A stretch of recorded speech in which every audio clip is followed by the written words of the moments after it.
In this lecture, I'll cover what can you expect at the end of this course. So see, this course aims at making you from a complete beginner to an intermediate level bug hunter, right? So after this course, you can start gaining experience. You can go on websites like HackerOne or Bugcrowd and you can start doing your bug hunting. Or once you do whatever I tell you, you can even start getting jobs in companies as a web application tester, right? So what you will learn till the end of this course, you will learn how websites works, the basic mechanism of every website, every web application. You will learn how you can install the XAMPP. You will learn how to troubleshoot the Apache failures in case you have some, and you even face such kind of failures in the real world. So you will know how to troubleshoot those kind of things. You will learn how to set up your own web penetration testing lab. We will be using DVWA for this so that you don't face any illegal kind of works, right? You will learn how to install Pentest Box. So Pentest Box is one of the softwares that allow you to run all the industry leading tools in a Windows environment, giving you better performance over virtual machines. I will make sure that you master Burp Suite, which is the best tool in web application penetration testing. After that, I'll teach you how to do passive information gathering, how do you do active information gathering, and I'll make sure that you understand the difference in a code review and fuzzing. So these are the two techniques of penetration testing, and I'll make sure that you know how to do them and what's the difference in them. You will even understand the top vulnerabilities such as the XSS, CSRF, SQL injection, command injection, file upload vulnerabilities, and how do you actually bypass file upload filters for most of the extensions, right? I'll even show you some of the popular web shells on internet which you can use in practical life, and we'll talk about brute forcing, and finally how do you automate all of the work by using scanners. For example, Vega vulnerability scanners, that is a product of Subgraph, or how do you use products like Arachne scanners. At the end of this course, you can expect to be a fully trained web application penetration tester. I hope you are also excited as I am. Let's just get started. Hey everyone, this is Sagar from UpDegree, and in this lecture we are going to install XAMPP in our system. Now XAMPP stands for Cross-Platform Apache MariaDB PHP Perl. So it is a full stack of softwares that will allow us to run a website on our own system, right? So what you're going to do is you have to go on Google and search for XAMPP and just download it from the first page, right? So I'll just click on this download. Now you will see that as it is a cross-platform software, it is available for all the distributions including Windows, and you will see Linux, Mac OS as well, right? There are some other add-ons if you want to check, but let's just get on the work. Now the XAMPP is separated by the version of PHP and Apache.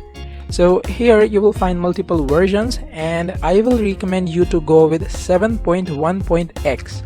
So it should be 7.1 for the PHP version because that is supported by most of the applications, and there is another version, the 5.6 as well, but it may give you some issues with the new applications, so we will go away with the 7.1, right? Just click on download and it'll get you on the download page, right? We just click there and here you go. Just click on save file, and it should not take more than 10-15 seconds to download the file.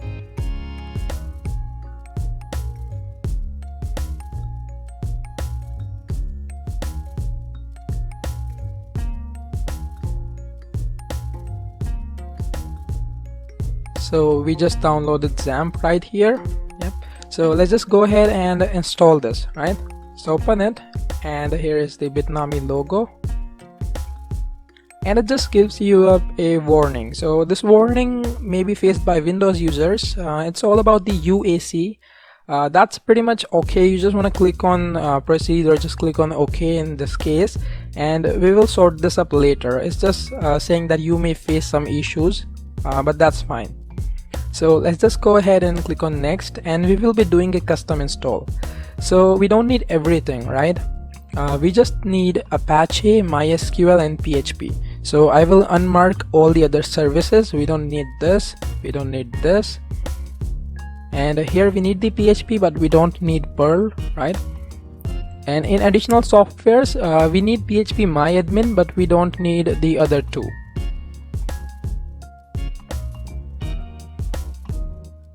Okay, so this is the custom installation. Now Apache for the web server, the MySQL for the database, and PHP for processing our hypertext. So these are the three elements we need in our server.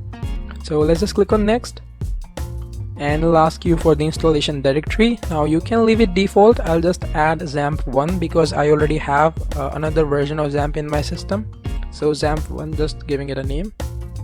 You can leave it default, right? Click on next, and let me just uncheck this, it's useless.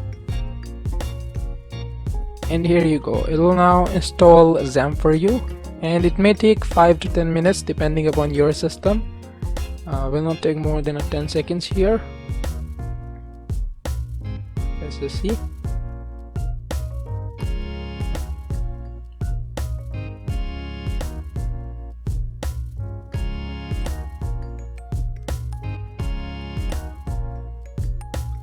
So almost done. Okay, now it just says that the firewall is blocking the Apache service. That's really fine. You just want to allow this thing, right? It happens sometimes. It may happen with MySQL as well. So just allow this service, it's totally fine. And also I'll enable the public support as well in this one. Just click on allow.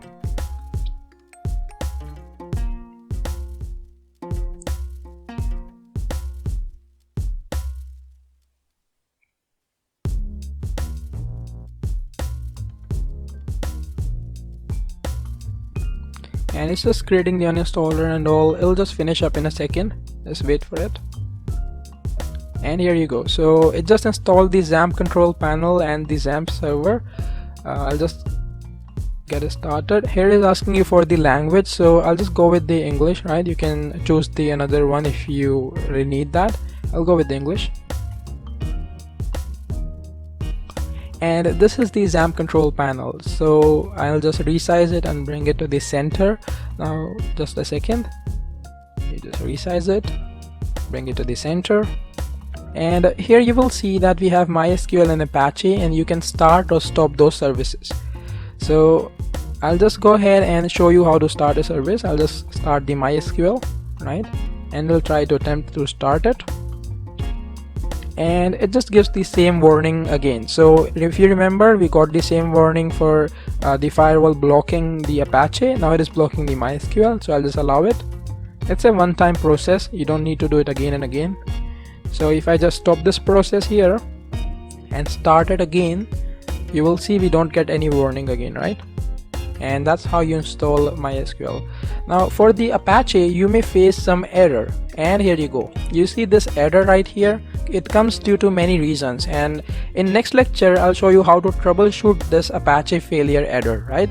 Until then, I'll see you in the next lecture. Have a great day. Hey everyone, this is Sagar from UpDegree, and in this lecture we are going to troubleshoot the Apache failures. So sometimes the Apache get failed, and in that cases you may want to go on the apache control.exe in the place where you installed it, and you want to run it as an administrator, or in case of Linux it's gonna be run as root, right? When you run that, then try to start it, and sometimes that's the only problem which you may be facing. Now in this case we are still getting the problem. So here it basically says that you can read the logs, but when you see here problem detected port 443 in as being used, right? So it says that the port 443 is actually in being used by another program, that is VMware Workstation in my case. This problem is very common. In some cases you may see that port 80 is being used by Skype. So if you have Skype in your system, you may face the problem that port 80 is already being used. So how do you fix these kind of problems? There are two ways. Either you uninstall the program, or you change the port used by this program, or you change the port being used by Apache itself, right, in the XAMPP. So how do you do that? You go on the configuration files, and you will see many configuration files. The two which we are interested in is httpd.config and httpd-ssl.config, right? These are the two files. This first one without SSL, this first one is for port 80, The second one is for port 443. So in this case we have the error with 443, so we will go with the second one. So we open this file and I'll just say find, I'll just find 443 and say find next. Here we get listen on 443. We will just change this listen 443. So you can change it to any port. A standard practice is to add 8000, so 8443, right? In case of port 80, we generally add it 8080, and here 8443. And just go ahead and save it. Just close it and now try to start it. And you see Apache has been started successfully. The ports are being used 80 and 8443. This is how you solve this kind of Apache failures. To verify that the install is actually working, you may go ahead in a browser, go to localhost, localhost, okay? Just try to go over there and you will see the XAMPP default page, right? If you are able to see this page, it means that it is working fine. You can go to PHP info to see that PHP is working fine, right? And there is the phpMyAdmin as well to verify your MySQL database structure and other things. This is the phpMyAdmin, and here you can create your database and manage things, right? So I can say that everything is working great on this installation. We have the SQL running, we have the PHP working, and Apache is of course working as well. Now that's how you set up a XAMPP, and that's how you troubleshoot the errors. I'll see you in the next lecture. Till then, have a great day. Hey, welcome back everyone, this is Sagar from Optigree, and now that we have our XAMPP running, we will be installing the DVWA on our XAMPP. Now DVWA stands for Damn Vulnerable Web Application, and you can download it from Google. So just go ahead and search for DVWA. It will take you to the official website, that's dvwa.co.uk. Just go over there and here you will see the download link, so right over here. Now what exactly is DVWA? It is a testing environment where you can learn web hacking. So now it has been downloaded. Let's just go ahead and open it. It's right over here. I'll just open this. So you will see DVWA master. What you're gonna do with this folder is you will extract it in the location where you install your XAMPP. So for me it was in C and XAMPP1. And here you will see HTT docs. So here it is, right? This folder. Just open this up and extract everything right over here. So just extract this thing. So it'll take a second. And here you go. It just got extracted. Now you don't need this archive. Just close it. So the name is DVWA-master. I will recommend just rename it to DVWA in lowercase. That's fine. Just open this up and you will find a lot of files in it, right? So there you will see config folder. Just open that up and you will see config.inc.php-dist, right? What you want to do is you want to copy and paste this file as it is. Just copy and paste and then rename this file from dist. Just remove the copy and dist, right? Let me just show you. You are going to make it a PHP file and just click on yes. So now this is config.inc.php. This is the file which we need, right? So now that you have the configuration file, you can open this up. I will open it in Notepad++. You can open it in any text editor you like. You have some text here. So this is the file. Let me zoom in. And you will see we need to fill up DVWA database server. Now the server will be the local host, and this is the localhost IP, so that's really fine. DVWA database, the database user, the database password. Now in XAMPP the default user is root and the default password is blank. So you want to remove this password, it will be blank. And the DVWA database, this is you can create a new database. So I'll just create a new database named DVWA as it is, right? You can give it a new name if you want, but let's create a database. So you want to go on XAMPP. Let me just power on the Apache and MySQL. Let's go on localhost now. And let's go to phpMyAdmin.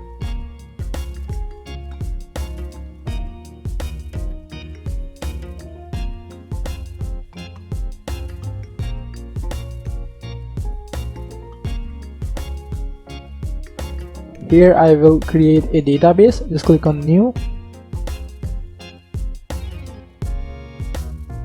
and give it a name. I will give it DVWA. Just click on create and you will see that a DVWA name database has been created, right? So first thing first, we have a database ready that's already powered by the user root, and the password for that is blank, right? There is nothing. So that's how you do the configurations. You just want to say save file and save.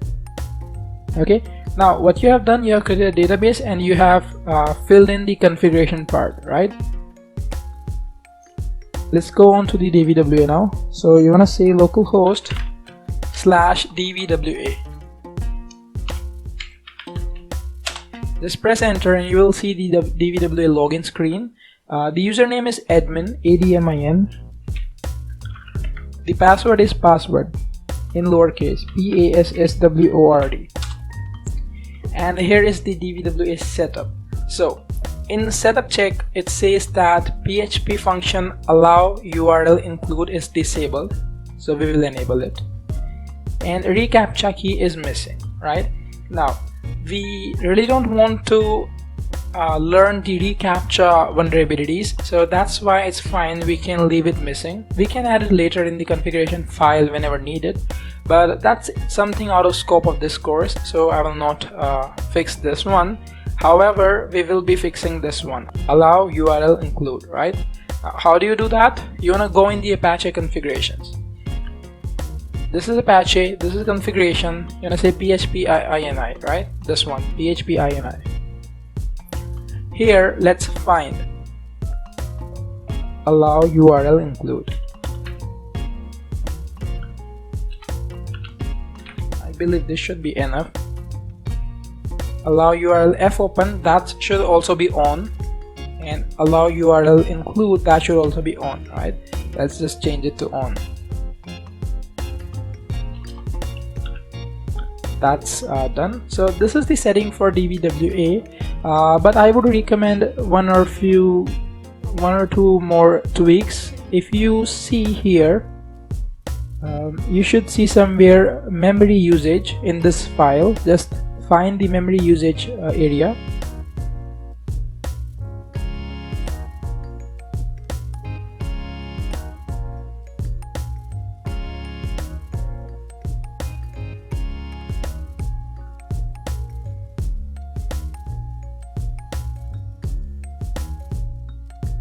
Yeah, here it is in the resource limit. Right over here in the resource limit, you will find the maximum RAM and memory usage, etc. So the line here is memory limit 128 megabytes. I would suggest to change it to 256. So here it is, 256. As well, there is the maximum input time. I would suggest to change it to 360. Okay, and that's all. So I believe there is nothing left. Let me just quickly check it for you. Yes, so that's all. You want to change the memory limit to 256 megabytes, and you want to change the maximum input time to 360 seconds, right? That was the thing I want you to do. That's a recommendation, not necessary. You already made the necessary part, which was the allow URL include. Now you also want to restart your Apache, so just click on stop and just click on start so that it reloads the PHP file again, right? Now it's loaded. Let's refresh this page and you will see it has been now enabled, right? We are not fixing the reCAPTCHA key because that's something out of the syllabus, and you can always add these keys in the configuration file later. Let's just click on create database.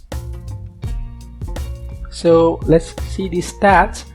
and database has been created, and it actually redirected me automatically, right? It will redirect you to the login page. Again, the username is admin, password is password.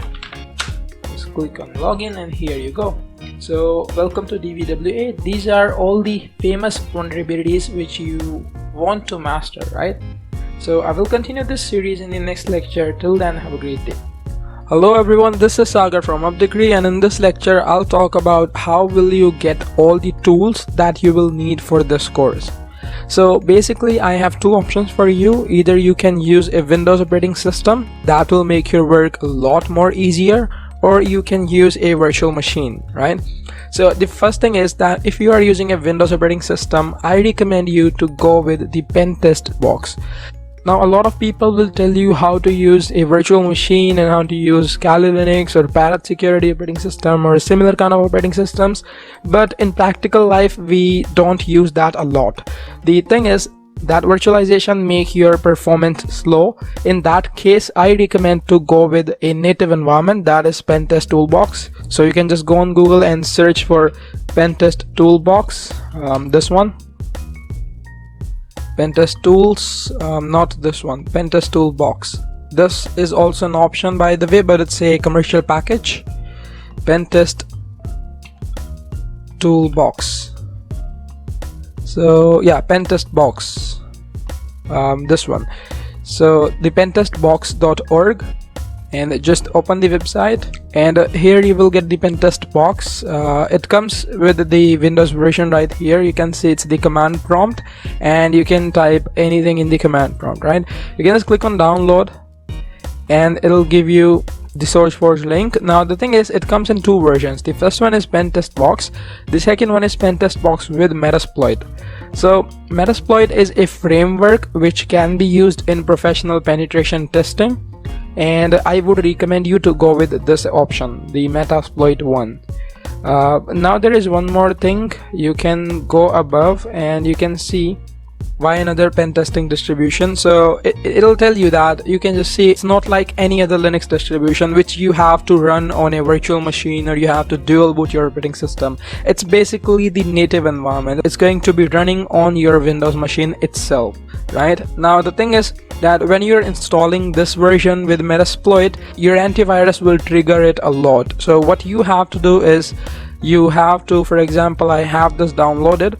You can open this up and it'll ask you the folder to extract. So make sure you exclude this folder in your antivirus, and every antivirus has a different setup, so I will not show that, but open your antivirus and exclude this thing. It will be easy. You will find the option and just click on extract. It will extract. I already have it, and it'll give you a icon on the desktop. I have it right here. You can open it, and it will take 4 to 5 minutes in the first run. So I have already run it so many times, so it doesn't take any time for me, but it may take 4 to 5 minutes for you, right? And this is Pentest Toolbox. Now it seems like a simple command prompt. I mean, what can you do with it? Well, just see the website and you will understand. In tools you have so many of them. So these are divided in the categories, and these are the syntax of the tools. There are a few tools which we will be using. There is the Burp Suite. So you can go in the web crawler, web application proxy, and web application scanners. So Burp Suite right over here, you can simply type Burp Suite and it'll load that tool. Let's see another tool which we may be using. That will be an exploitation, I believe. So let's see, there is a tool called SQL Map. So let's see where that comes. Yes, SQL Map, it is a exploitation tool. You can see right here. So all the tools which you ever need are pretty much pre-installed in this, and you can go with this very easily. For example, I want to fire up Nmap. I can just say Nmap, and I can just add anything like sagarbansal.com, and I can just press enter and it will load the Nmap, and you can just see it start the scan. I just press Ctrl C to interrupt, right? And for example, I want to open Burp Suite. I can just say Burp Suite and press enter, and it will load the graphical interface for me in Burp Suite. This is the Burp Suite Community Edition. So it has pretty much everything for you on the fly. You don't need anything else, and I pretty much recommend this setup. You use a Windows operating system and then you use Pentest Toolbox. So I'll show you how to use these tools in detail later. I'm just gonna close this up and I'll close both consoles.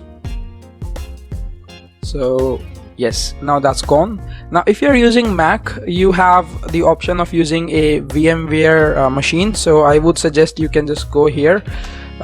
You can download VMware and for Mac the VMware is VMware Fusion. Now that's a commercial product, will cost you money. The second option is VirtualBox. You can go ahead and download VirtualBox, just install this and set up a Windows operating system in your Mac, or set up directly a Kali Linux or whatever you want. If you are using Mac, I believe you are an experienced user, right? You can easily do that. Another option you can do in Mac is you can use the terminal.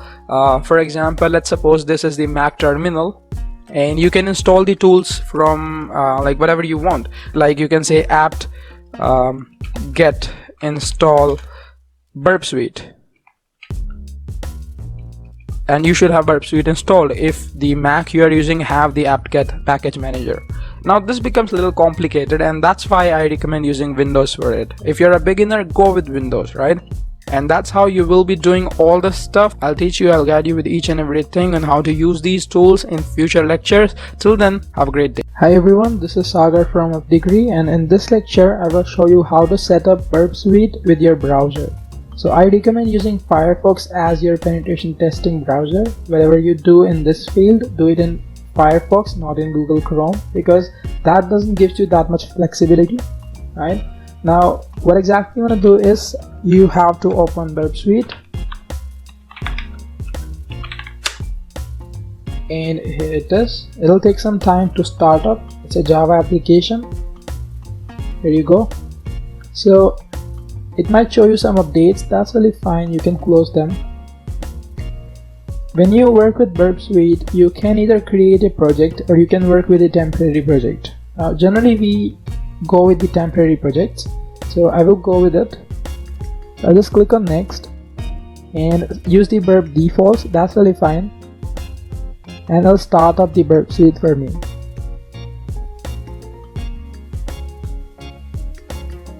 So here is the Burp Suite. Now the first thing you always want to learn while using Burp Suite is how to intercept traffic. So how do you make sure that traffic from your browser go to Burp Suite, from your Burp Suite it go to the website, from website it comes back to Burp Suite, from Burp Suite it comes to the browser. So it should be in the middle, right? How do you make sure that Burp Suite is sitting in middle of your browser and the website? You do that by using the Burp proxy, and that's what we will be setting up now. So here the second tab of Burp Suite is the proxy, and you will see the proxy can be either set to intercept as on or it can be intercept as off, right? Now how do you set this up? You just go on the browser and you say options. Sometimes it can be found in settings. You can scroll down and you will see network settings. In some old version of Firefox it can be in this left panel. In settings you say manual proxy configurations, right? And here you give the proxy as localhost. That's gonna be 127.0.0.1.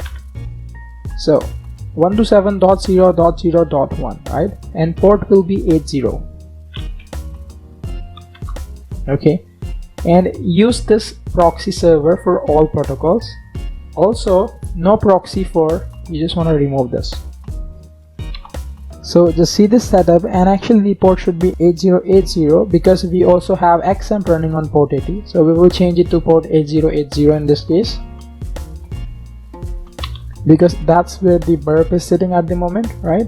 So the HTTP proxy, it's 127.0.0.1, port is 8080, and we are using the same proxy for all the protocols, and no proxy for is this blank right here, right? And now if I try to visit any website, let's say localhost,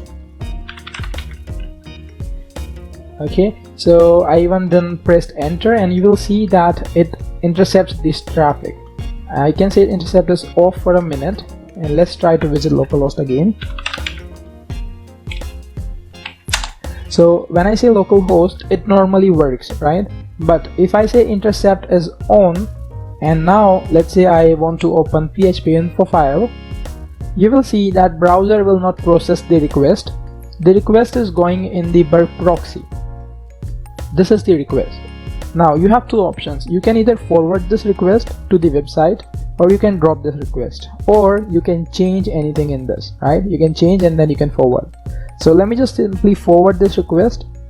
I forward this request, it go to the website, and it then comes back to the burp suite and then comes to my browser, right? I'm just gonna keep forwarding them and you will see the page loads, right?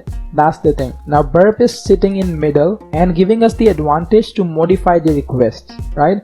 If I want to go back, let's say I want to open PHPMyAdmin, it will again come in the burp first, and then I can decide what to do. I can modify it, I can drop it, I can forward it. If I forward this thing and keep forwarding, you will see that PHPMyAdmin loads up, right? I can go back. If the intercept is set to off, burp will not do anything and your browser will work like normal, right? I can just go to any website. You see, it works even without going to burp. Now the traffic is directly going, right? That's the thing. So this is how you set up the burp suite proxy. But it is working on localhost, but it is not gonna work on the websites that run on SSL. For example, google.com.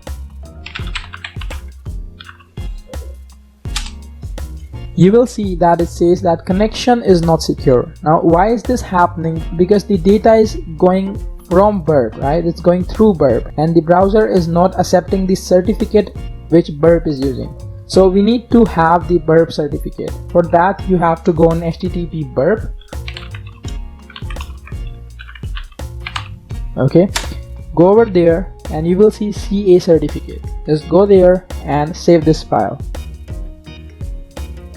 Once you save this file, you want to import this file as a certificate. Just go on options, go in privacy and security. Here you will find import certificates. So let's find that.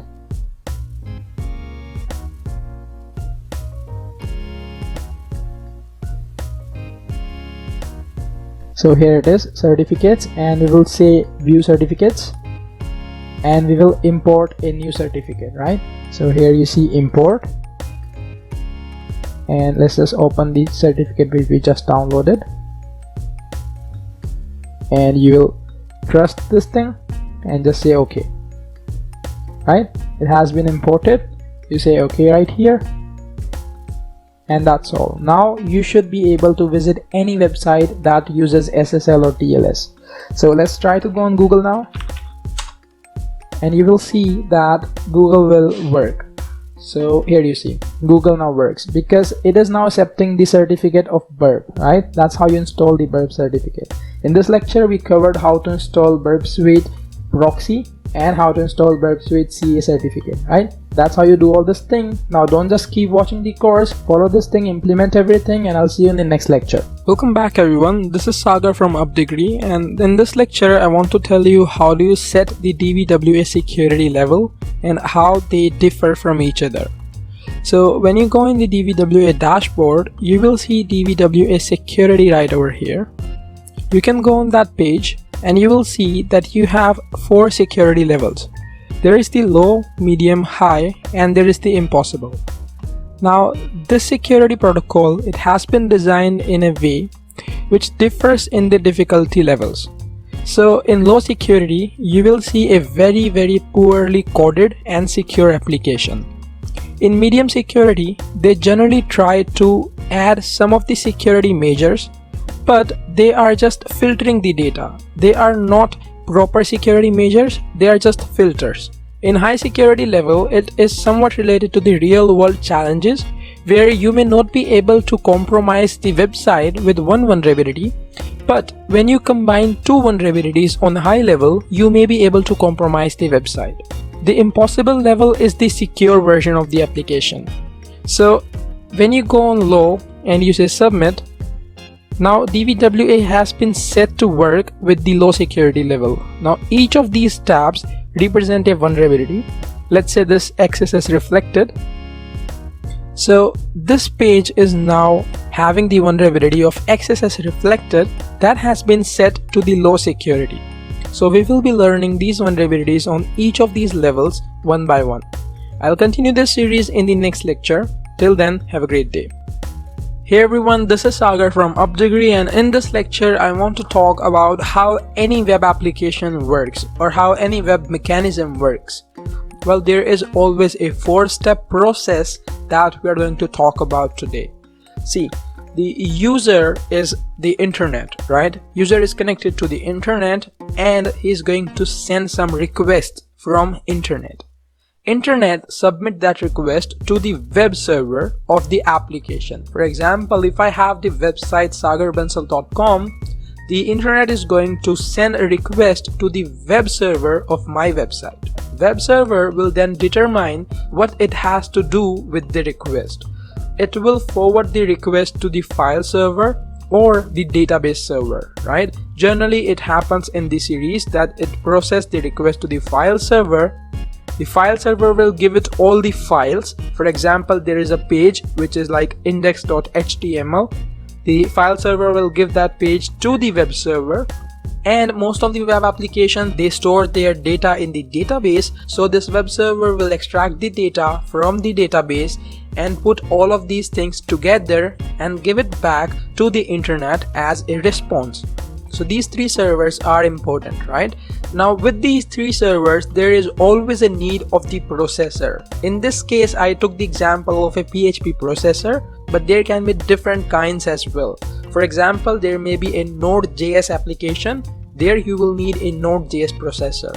There can be an Angular application. You will need a Angular processor. So it will depend. What processor do is that it processes the files and the database queries, and it allows you to process all the works in the web server. Now, where is the vulnerability in this? Vulnerability can lie in all these stages. The request coming from internet to web server, or the response going from web server to internet. The request from web server to file server, the request from web server to database, the request in between of the processing with the processor. The vulnerability can be anywhere, and all of these things makes the basic element of web penetration testing.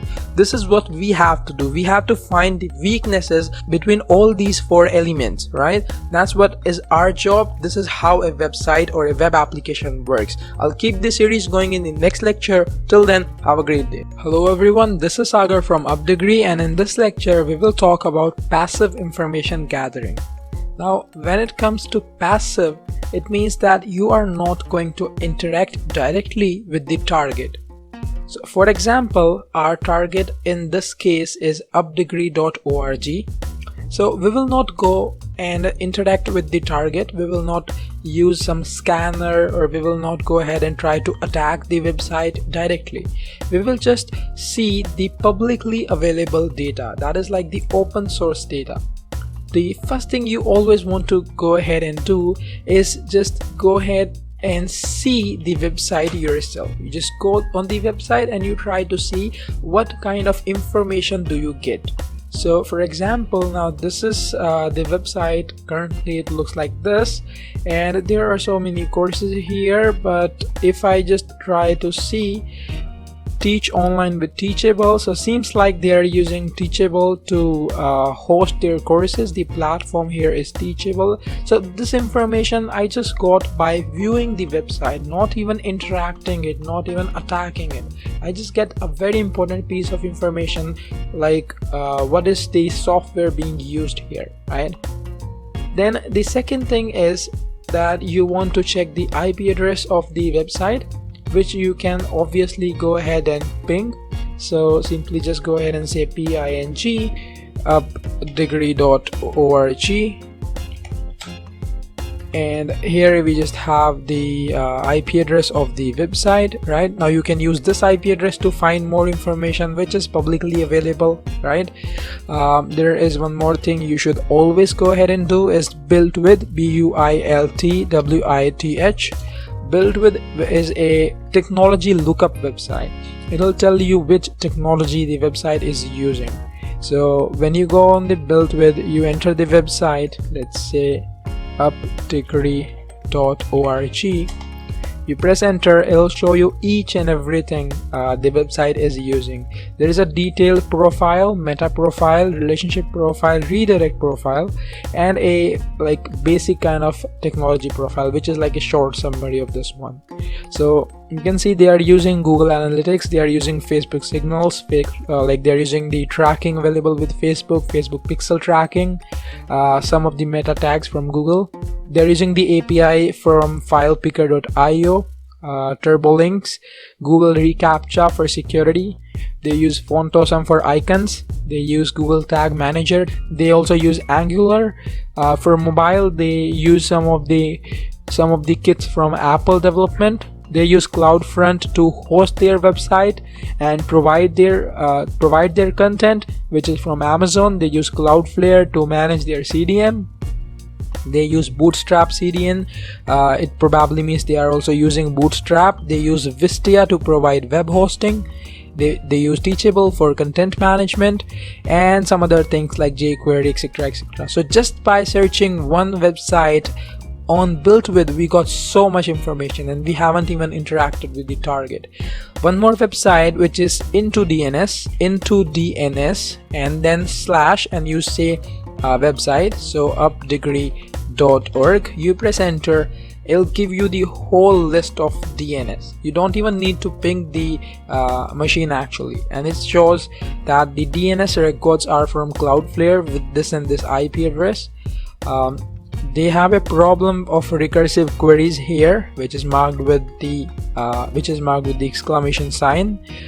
These are information, these are correct things, and these are problems. Like they can be false positives as well.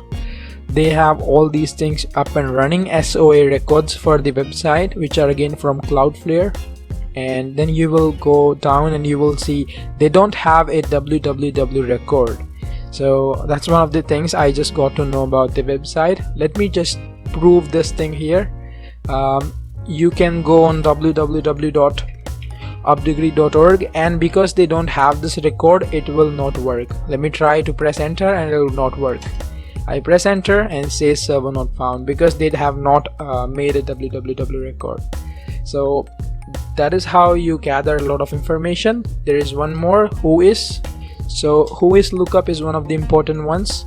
You just say Whois.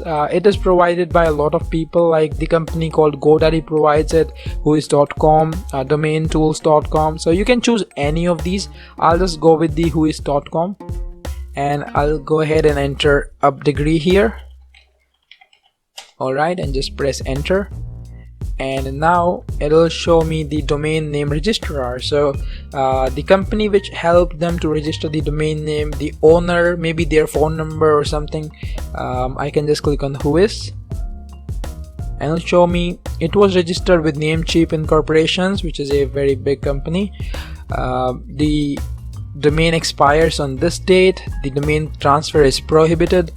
Then the name servers again, and they are using WhoisGuard, which is a special kind of protection that like hides your data, so you will not get information about this website from Whois. However, there are so many websites that do not use this kind of service, WhoisGuard or private registrations. They do not use this kind of service, and you can easily get information about those companies. You can get their phone numbers, you can get their emails, personal emails, and a lot of information from Whois.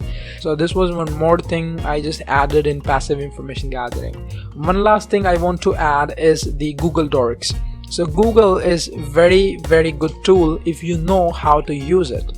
For example, instead of using updegree, let me just show you Google Doc for Microsoft.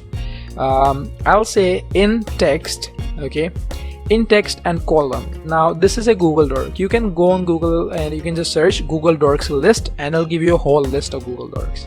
This is a special keyword, in text, and whatever I enter now, it will be in the text of that website. I'll say passwords,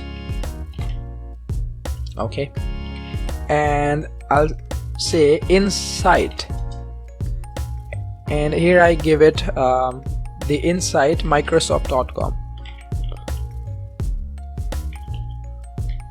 Alright, press enter, and now it is going to show you all the pages from Microsoft.com that contains the word password.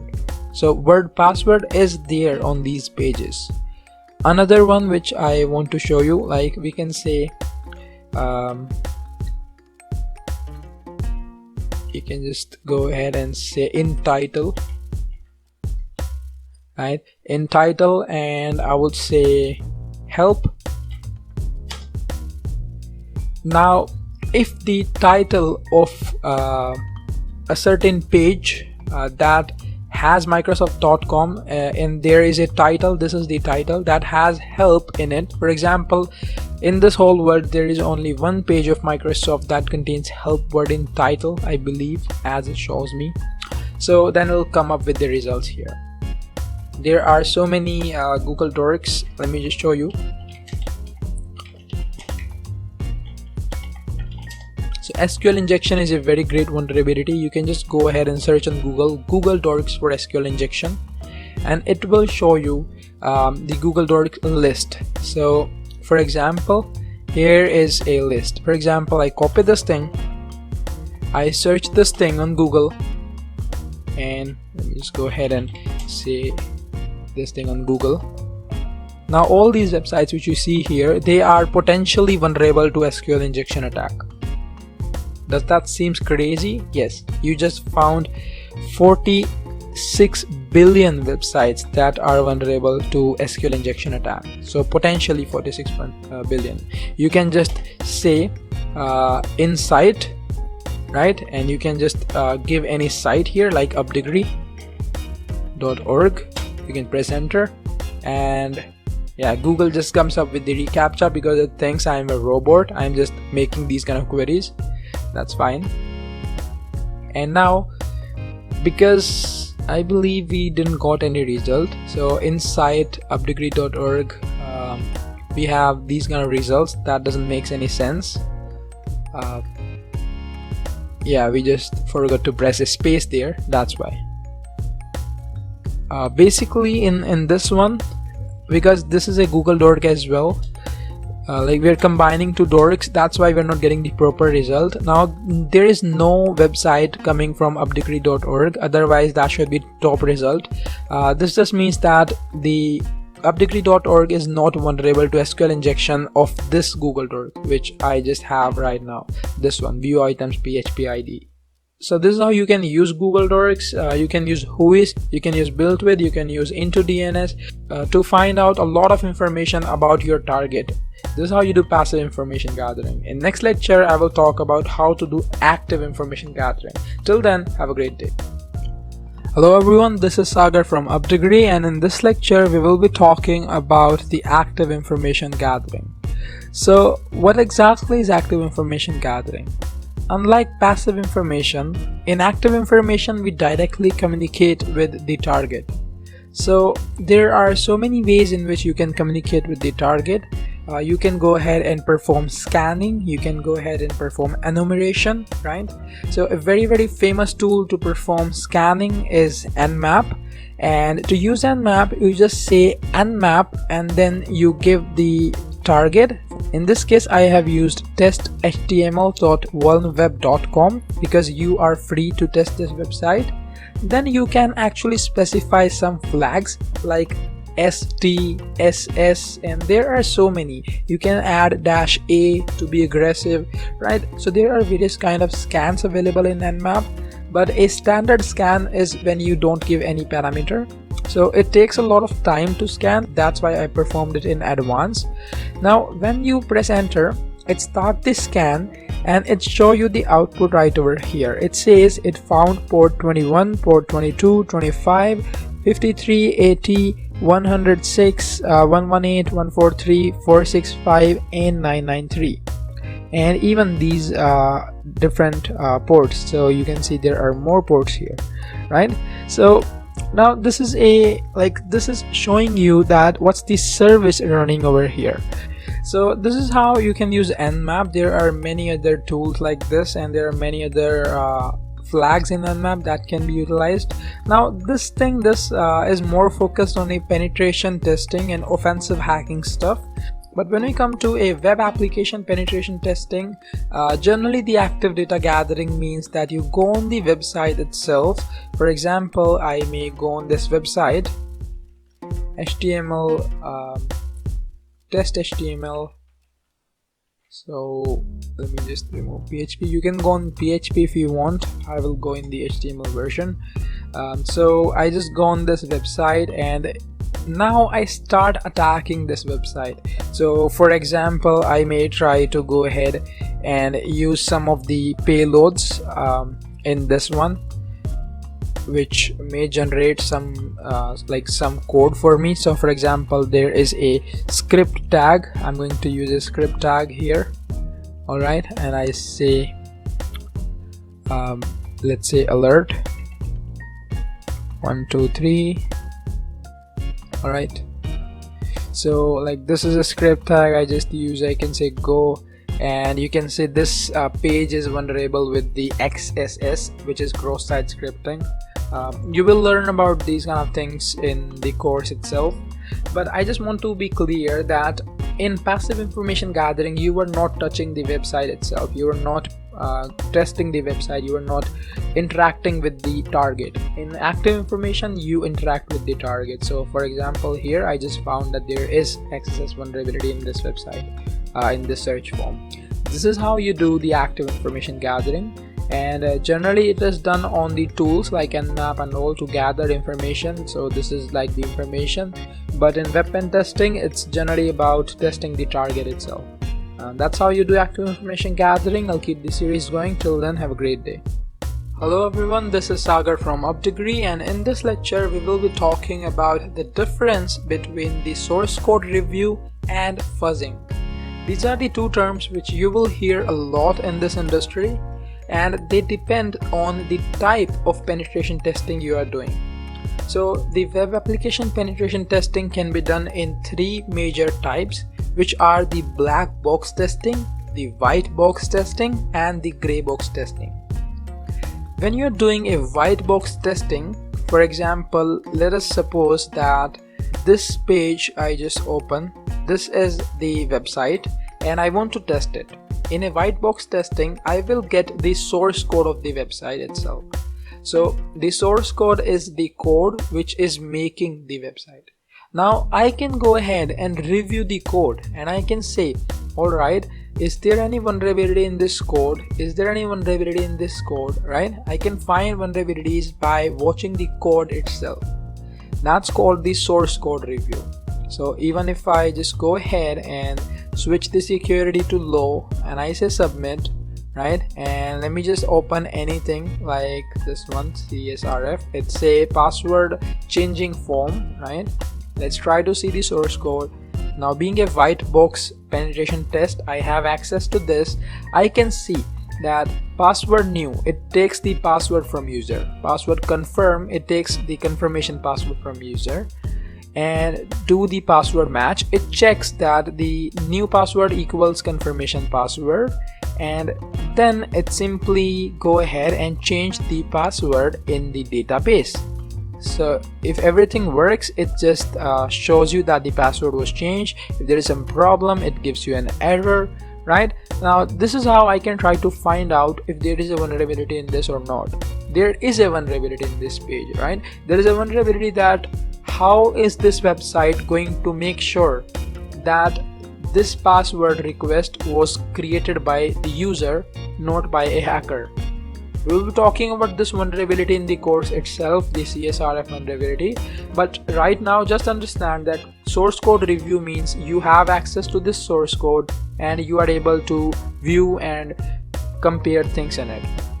This was a part of white box penetration testing. What happens in gray box is that you get some part of source code. Let's say you get some parts of source code and you get some information, or you are in middle of having a source code or not having a source code. It can be any kind of middle. That's a gray box. What happens in black box is that you don't have access to the source code. For example, you have access to Facebook website, you don't have access to its source code. So if you want to test it, you are going to test it using the fields, right? They have a login field, they have a password field. That's where you are going to test it, right? When you try to input a lot of different things, so let's say I try something here, let's say I try to make some exploit here, I try to add some code here, I try to exploit this application, that is called fuzzing. I am trying to fuzz this application. I am trying to give malicious inputs to make non-intentional outputs, right? Malicious inputs to get non-intentional outputs. This is called fuzzing. The difference between both of them were that in a source code review you have the source code, in fuzzing you are just doing hit and trial kind of things. So this was all about source code review versus fuzzing. I'll keep the series going. Till then, have a great day. Welcome back everyone, this is Sagar from Updegree, and in this lecture I will talk about what is XSS. XSS stands for cross-site scripting. Now there is a rule in web development or any kind of development that never trust a user, right? But mostly developers forget this. They think that user is a legit person. XSS occurs when the application is not validating and sanitizing the inputs. This may seem complicated. Let me just give you an example. When you see the DVWA reflected XSS page, you will see that there is what's your name, right? And there's a field where you can enter your name. Let's say I enter Sagar Bansal. You can say submit and it shows you hello Sagar Bansal. So think about how the application is working in the background, right? This is taking a value here. That value is being combined with hello and then the value, and the result is being printed out on the web page as it is. Now the security failure in this application is that this application is trusting the user, that user will only enter the name here. What if I add some payload or malicious code that will damage the whole website, or any kind of code injection that will do something malicious? If you see the source code of this website, let me just zoom in, you will see that echo hello and get name. So there is no security at all. This is one line PHP code where it is simply printing the value which user is giving, and this gives rise to the XSS. If I give some malicious code instead of this name, in this value if I give some malicious code, it will execute that code on the website without checking anything, and it can be a high level vulnerability in some cases. So in next lecture I will show you how you can find and exploit XSS. Till then, have a great day. Hello everyone, this is Sagar from Updegree, and in this lecture we will be talking about the active information gathering. So what exactly is active information gathering? Unlike passive information, in active information we directly communicate with the target. So there are so many ways in which you can communicate with the target. You can go ahead and perform scanning, you can go ahead and perform enumeration, right? So a very famous tool to perform scanning is Nmap, and to use Nmap you just say Nmap and then you give the target. In this case I have used test.html.vulnweb.com because you are free to test this website. Then you can actually specify some flags like ST, SS, and there are so many. You can add -A to be aggressive, right? So there are various kind of scans available in Nmap, but a standard scan is when you don't give any parameter. So it takes a lot of time to scan, that's why I performed it in advance. Now when you press enter, it starts the scan and it shows you the output right over here. It says it found port 21, port 22, 25, 53, 80, 106, 118, 143, 465 and 993, and even these different ports. So you can see there are more ports here, right? So now this is this is showing you that what's the service running over here. So this is how you can use Nmap. There are many other tools like this, and there are many other flags in Nmap that can be utilized. Now this is more focused on a penetration testing and offensive hacking stuff. But when we come to a web application penetration testing, generally the active data gathering means that you go on the website itself. For example, I may go on this website, HTML, test HTML.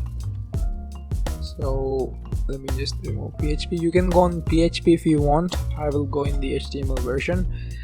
So I just go on this website and now I start attacking this website. So for example, I may try to go ahead and use some of the payloads in this one, which may generate some some code for me. So for example, there is a script tag. I'm going to use a script tag here. All right, and I say let's say alert 1 2 3. all right, so like this is a script tag I just use. I can say go, and you can say this page is vulnerable with the XSS, which is cross-site scripting. You will learn about these kind of things in the course itself, but I just want to be clear that in passive information gathering, you are not touching the website itself, you are not testing the website, you are not interacting with the target. In active information, you interact with the target. So for example, here I just found that there is XSS vulnerability in this website, in this search form. This is how you do the active information gathering, and generally it is done on the tools like Nmap and all to gather information. So this is like the information, but in web pen testing, it's generally about testing the target itself. That's how you do active information gathering. I'll keep this series going. Till then, have a great day. Hello everyone, this is Sagar from UpDegree, and in this lecture we will be talking about the difference between the source code review and fuzzing. These are the two terms which you will hear a lot in this industry, and they depend on the type of penetration testing you are doing. So the web application penetration testing can be done in three major types, which are the black box testing, the white box testing, and the gray box testing. When you're doing a white box testing, for example, let us suppose that this page I just opened, this is the website and I want to test it. In a white box testing, I will get the source code of the website itself. So the source code is the code which is making the website. Now I can go ahead and review the code and I can say, alright, is there any vulnerability in this code? Is there any vulnerability in this code? Right? I can find vulnerabilities by watching the code itself. That's called the source code review. So even if I just go ahead and switch the security to low and I say submit, right, and let me just open anything like this one, CSRF, it's a password changing form, right? Let's try to see the source code. Now being a white box penetration test, I have access to this. I can see that password new, it takes the password from user. Password confirm, it takes the confirmation password from user. And do the password match, it checks that the new password equals confirmation password, and then it simply go ahead and change the password in the database. So if everything works, it just shows you that the password was changed. If there is some problem, it gives you an error, right? Now this is how I can try to find out if there is a vulnerability in this or not. There is a vulnerability in this page, right? There is a vulnerability that how is this website going to make sure that this password request was created by the user, not by a hacker. We will be talking about this vulnerability in the course itself, the CSRF vulnerability, but right now just understand that source code review means you have access to this source code and you are able to view and compare things in it. This was a part of white box penetration testing. What happens in gray box is that you get some part of source code. Let's say you get some parts of source code and you get some information, or you are in middle of having a source code or not having a source code. It can be any kind of middle. That's a gray box. What happens in black box is that you don't have access to the source code. For example, you have access to Facebook website. You don't have access to its source code, So if you want to test it, you are going to test it using the fields, right? They have a login field, they have a password field. That's where you are going to test it, right? When you try to input a lot of different things, so let's say I try something here, let's say I try to make some exploit here, I try to add some code here, I try to exploit this application, that is called fuzzing. I am trying to fuzz this application. I am trying to give malicious inputs to make non-intentional outputs, right? Malicious inputs to get non-intentional outputs. This is called fuzzing. The difference between both of them were that in a source code review you have the source code, in fuzzing you are just doing hit and trial kind of things. So this was all about source code review versus fuzzing. I'll keep the series going. Till then, have a great day. Welcome back everyone, this is Sagar from UpDegree, and in this lecture I will tell you what is CSRF. CSRF is a very common vulnerability and stands for cross-site request forgery. As the name suggests, it's a forgery of request. Whenever you do anything on a website, your browser sends a request to the website and the website sends response to your browser. But what if we can steal that request or we can modify that request? It can lead to stealing of passwords, changing of passwords, account takeovers, changing balances, taking actions, sending emails, friend requests, or any other kind of actions that the user never requested, but because he or she clicked on some button or a link which we created got executed. Let me tell you what exactly it looked like in practical. Let's say this website has this changing the password. I say A and A, both of the fields, and I say change. Now you will see that password gets changed, right? And the URL is having password new is equal to A and password confirm is equal to A and action change is equal to change, right? This kind of behavior gives rise to the CSRF. Why this vulnerability is occurring? Because there is no way to validate that this request was created by the user or someone else. And that's how CSRF can be very dangerous. I will continue this series, and in next lecture I will show you how to detect and secure CSRF.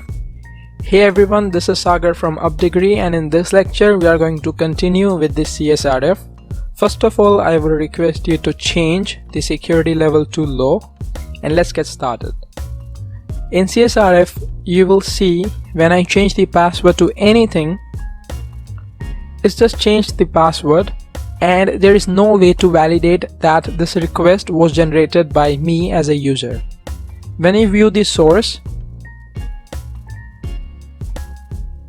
you will see that it is getting the input. So get input, password new and password confirm, right?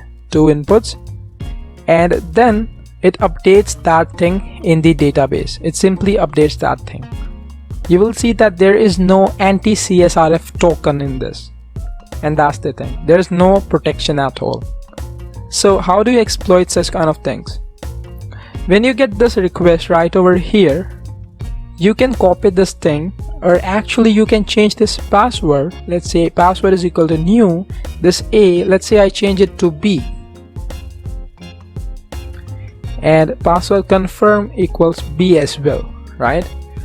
Let us say I copied this thing and I send it to anyone. Let us say this is a new user and he opens this page. As soon as he opens this page, he didn't added any password, he didn't requested any change, but because this was a request, his password has been changed to B. You can verify that password changed.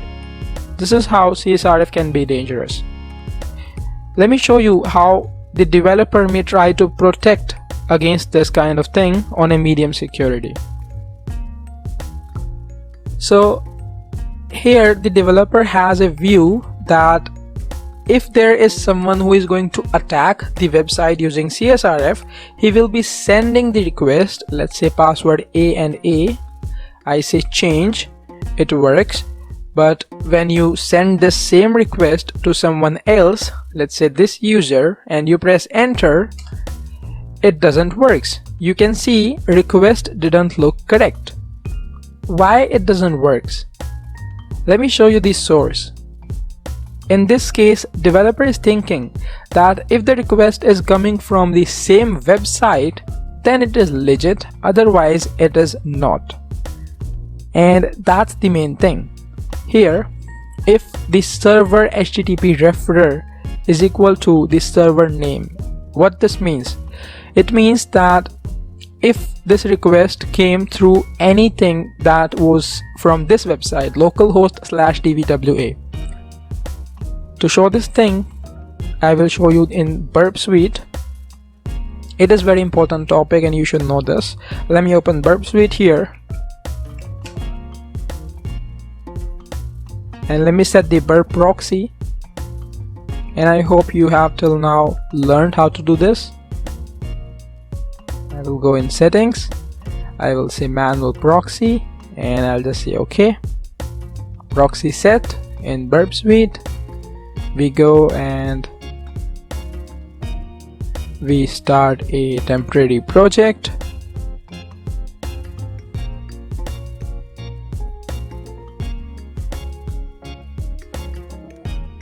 And give it a second.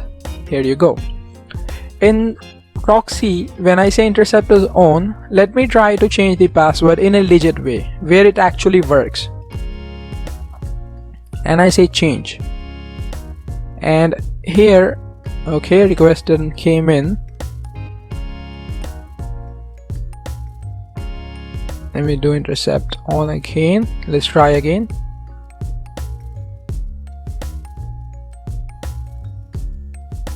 And seems like we have some problem with the burp. Let's check the network settings again. Port 8080, everything seems fine. Let's click on OK. Let's try to go to the website again, because it sometimes happens. Yes, it is now working. You can see the request is coming here. I will say intercept off and I will go there first.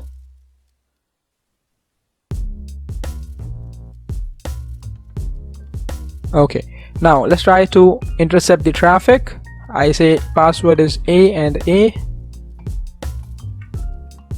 and I say change, and let's see the request. See, this is the request. I will simply copy this thing and I will open a text editor. Let's say Notepad.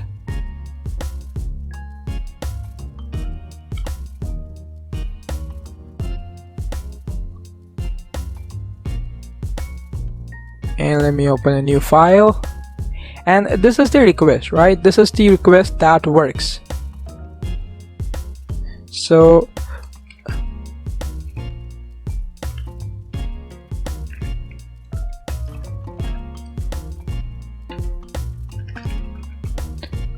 request that works. Now let's see a request that doesn't works.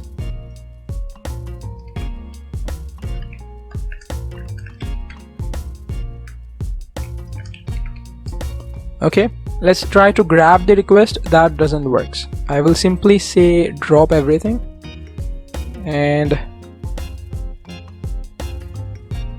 we will take the same request. We will close all these tabs, we don't need them, and now we will intercept the traffic and we will go right over here. Let's press enter. So this is the request that doesn't work, right? Let's copy this. Let's paste it right here.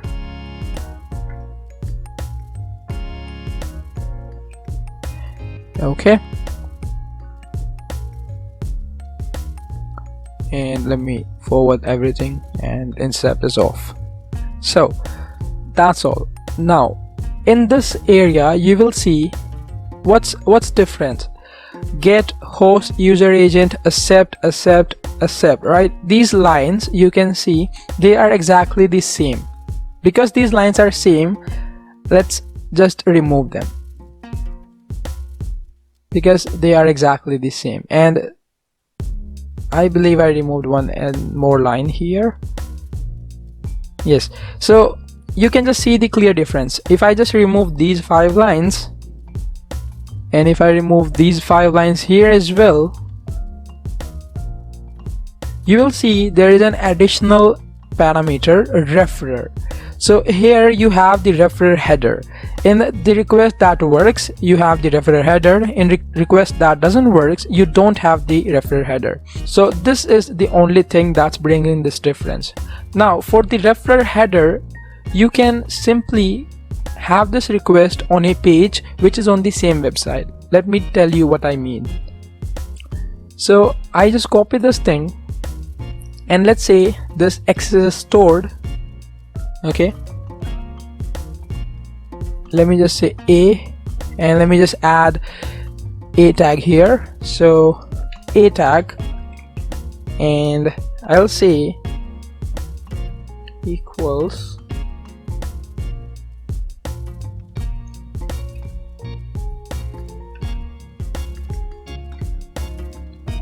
okay, there is a limit, so I'll remove the limit here.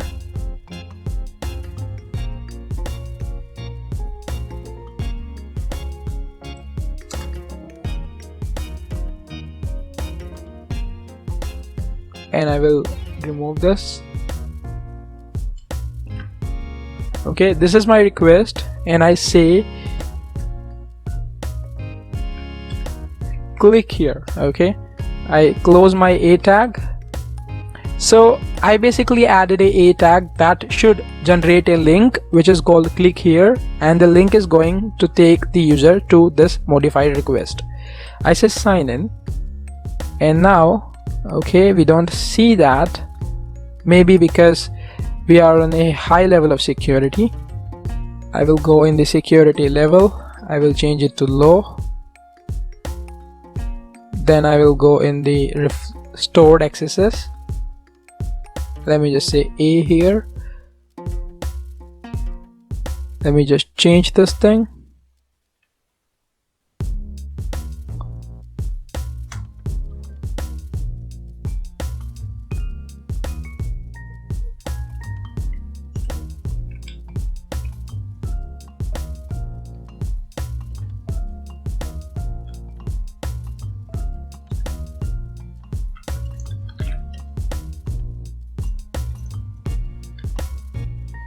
Okay, let me sign this thing in the guest book. We have click here button. Let's go back to the same security, medium,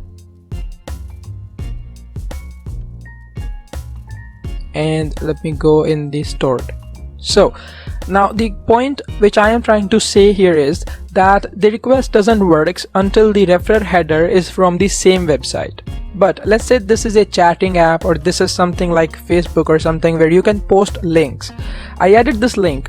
Now if someone clicks on this link, because the link is on the same website, the referrer header will also be the same, and it will process my request. Let me click here and it should work. I click here and you see password changed.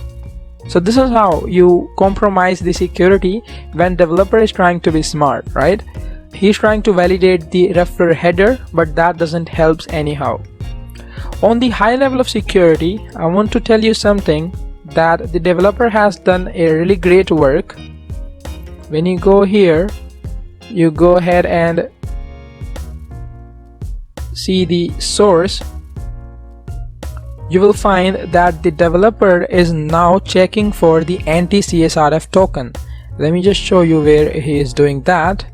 You see check token, request user token, and session ID, right? So here the developer has done a fabulous work. He is checking the CSRF token, and this is somewhat secure version. There is one hypothetical situation where this can be compromised. Let's say the website has another vulnerability. Let's say the access is stored or access is reflected.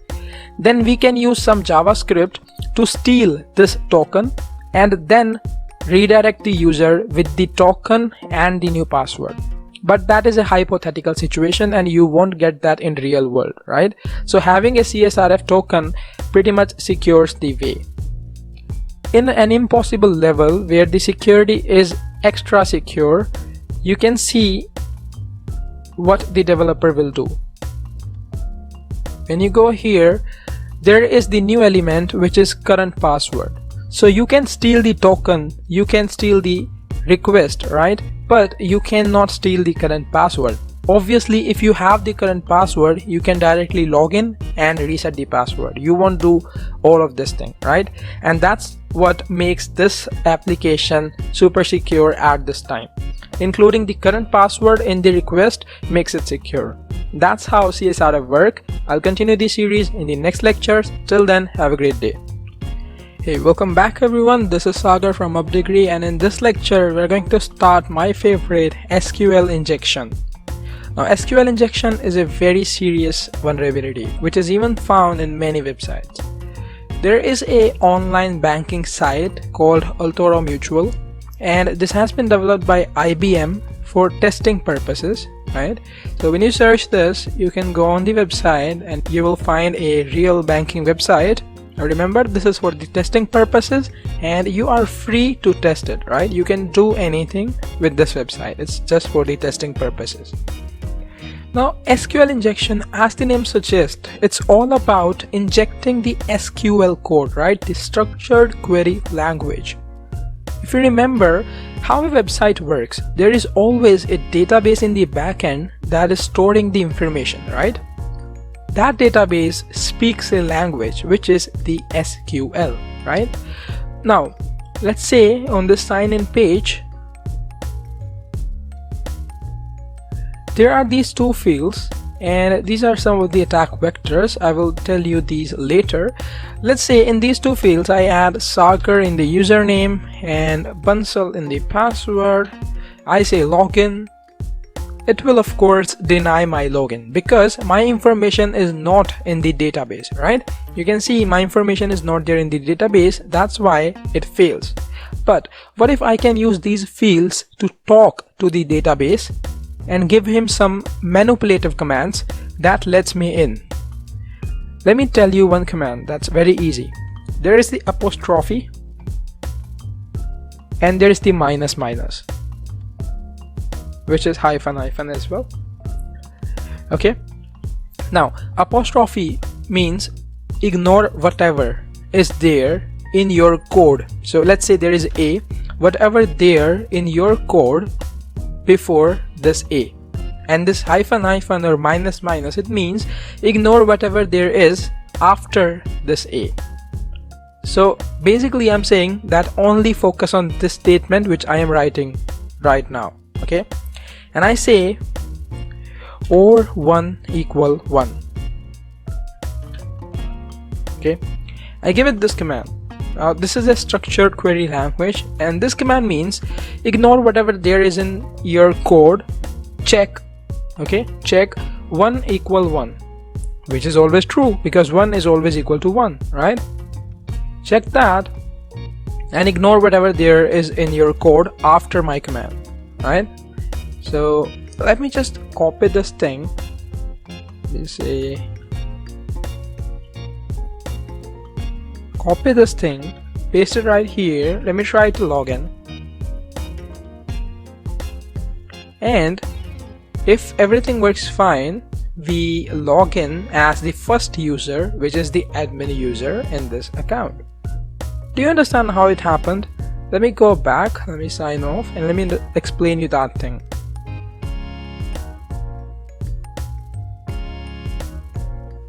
Okay, let's go and sign in. And this is the command, right? So password and this exactly same. I set the database that, see, in the database it should be that check username is equal to the username and check if password is equal to password. This should be the real world application, right? But I said that ignore whatever you are having in your code and only check if 1 is equal to 1. If it is, then approve me. And same as the password. So exactly it did whatever I wanted to do and it approved me. Now, why this vulnerability occurs? Because of the sanitation and validation, as we have been talking in all the things till now. The developer is not sanitizing or validating the inputs. Developer is trusting the user. He is trusting that user will enter username in this field. However, we are entering an SQL query. Now you don't need to learn SQL queries or this whole language because it's too time consuming, and there are tools which can be used to automate this process. One of those tools is SQL Map, and I will continue this series with SQL Map in the next lecture. Till then, have a great day. Welcome back everyone, this is Sagar from UpDegree. In this lecture, I will show you how to detect excesses and then even bypass some of the filters that some so-called smart developers use. First of all, we will be exploiting the excesses on low level, then we will go to medium and then on high. So right now I have set my DVWA security to low level, and we will be compromising the reflected excesses. In reflected excesses, the excesses payload needs to be injected in the URL itself. For example, when we see the source code of this page, you will notice that there is no security mechanism and it is simply printing the name as it is. So if I use a script tag, which can be a JavaScript, let's say script,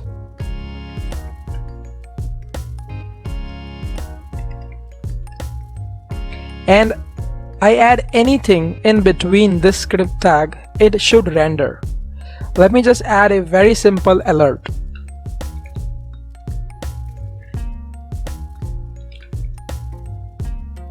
Well, let me just add an alert as 1. So when we submit this thing, you will see that a pop-up comes which is an alert and it says 1. This means that the website is infected with the XSS vulnerability. But which kind of vulnerability? Now when you see in the URL, it is giving the parameter as it is. There is this script alert and then this script and this hash. This is the reflected XSS, where the XSS is in the URL or the HTTP parameter. Now when you copy this thing and you send it to anyone, let's say I will paste it directly, you will see that this XSS works. So this URL is now infected with the XSS payload.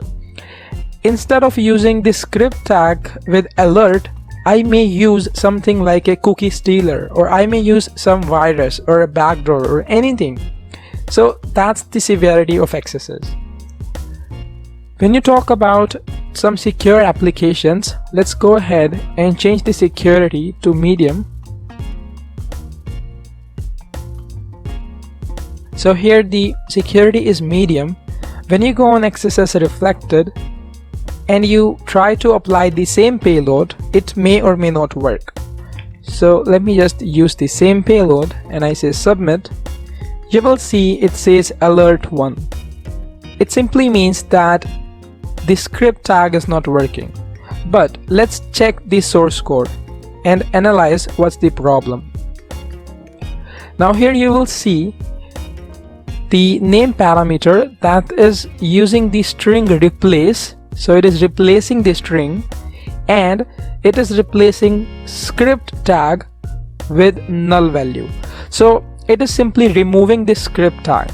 Now in such kind of cases, there are many options available to you. You can use some variations in script tag. You will see script. This is simply filtering the script tag which is in lowercase. What if I change this thing in uppercase? Let us see that. Instead of using script tag in lowercase, I changed the script tag in uppercase.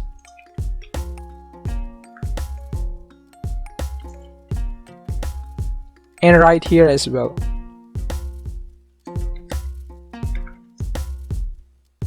So now you see I have changed the script tag in uppercase and it works. This happens because the application is not validating the input. Instead, it is simply trying to remove the lowercase script tag. If this doesn't work, we could have even tried to capitalize one or two letters. Let's say S will be capitalized here, and let's say R will be capitalized here, and you will see that this combination will actually work as well. You can see it works. So these are some of the bypassing techniques when some so-called smart developer tries to defend against excesses. When you move on to the high level of security, you will notice that the developer has now done some great work. Let us try to use the XSS same payload. Let's say I will capitalize the I here and I will capitalize the P here. When you go ahead and submit this thing, it doesn't work now as well. So when you check the source code, the developer has done a good work. He or she has replaced the each character. So it is checking for characters S, C, R, I, P, T. In this case, it is simply checking each and every character and all of their combinations. Rather it is uppercase or lowercase, any different combinations, that is making this script tag. That is really fine. Script tag is not only one kind of injection in XSS. You can use some other HTML element, for example the body element. Let us try to form the same script with the body. Let's say body, and let me close the body. Now in the body tag I will say onLoad. So we are using the onLoad parameter, and here I can give it, let's say onLoad equals, and I can give it anything like alert again, let's say 1, and let's try to fire this up now. You will see it works on this time. Now because this body tag is a different element in the XSS right here, we are not using this script tag, this body tag works. Let me show you how you can actually secure a web application from XSS. You can see the secure version in the impossible level. Let us move down and say submit. Now let's go ahead on XSS reflected. Let's go to view source. This is the source. In this specific thing, it is checking the HTML special characters, right? That's the thing here. It is not filtering anything this time, but it is simply checking that there is no HTML special character in that, right? So it is basically removing anything which is from HTML and simply allowing plain text. This is the perfect example of securing a web app against XSS. Always remember, you can never trust the user, so you should always validate the inputs. And this is how XSS reflected works. Hey everyone, this is Sagar from UpDegree, and in this lecture we will do some practical on command injection. So first of all, get to the security level is low and we will increase it gradually. Let's say here it is asking me an IP address, and that's fine. You can give it an IP address or you can give it a domain name if you have an active internet connection, and it should work, right? Let's say I submit, and then it will give me the IP address of Google, right? This is how it is working. But as you remember, we saw in source code, it is not sanitizing the input. There is no way to check that the ping right here, it is going for the target, and this target is a IP address, a domain name, or it is a command. There is no way to check that. So can we do one thing? Can we do a, let's say google.com, can we add a colon here, okay, and we say anything like dir. So dir is a command which gives the directories, right? And this colon, if you use DOS or Linux bash or anything like terminal or something, you should know that this colon means that this command has been terminated, and then I'm giving another command in the same line. When you say this colon and you try to submit, you will see that, okay, seems like it doesn't runs the request. Find host this. Okay, it doesn't works. Let me try something else. google.com space colon.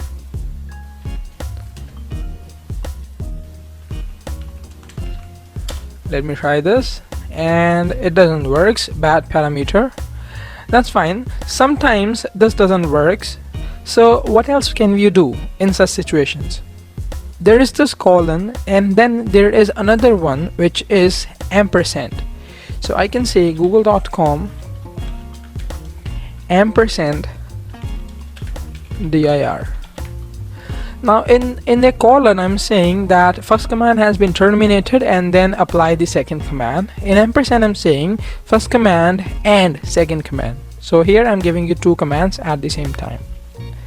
When you submit this, let's see if it will work.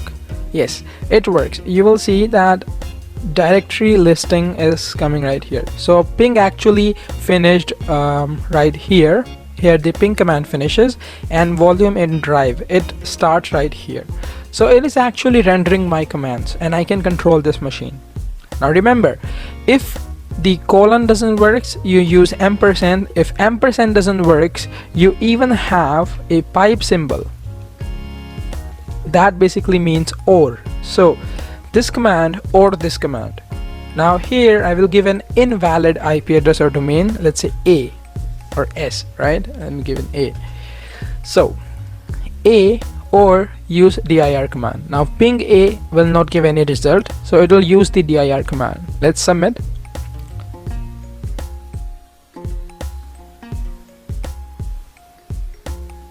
And it's taking some time, and here you see the second command runs, right?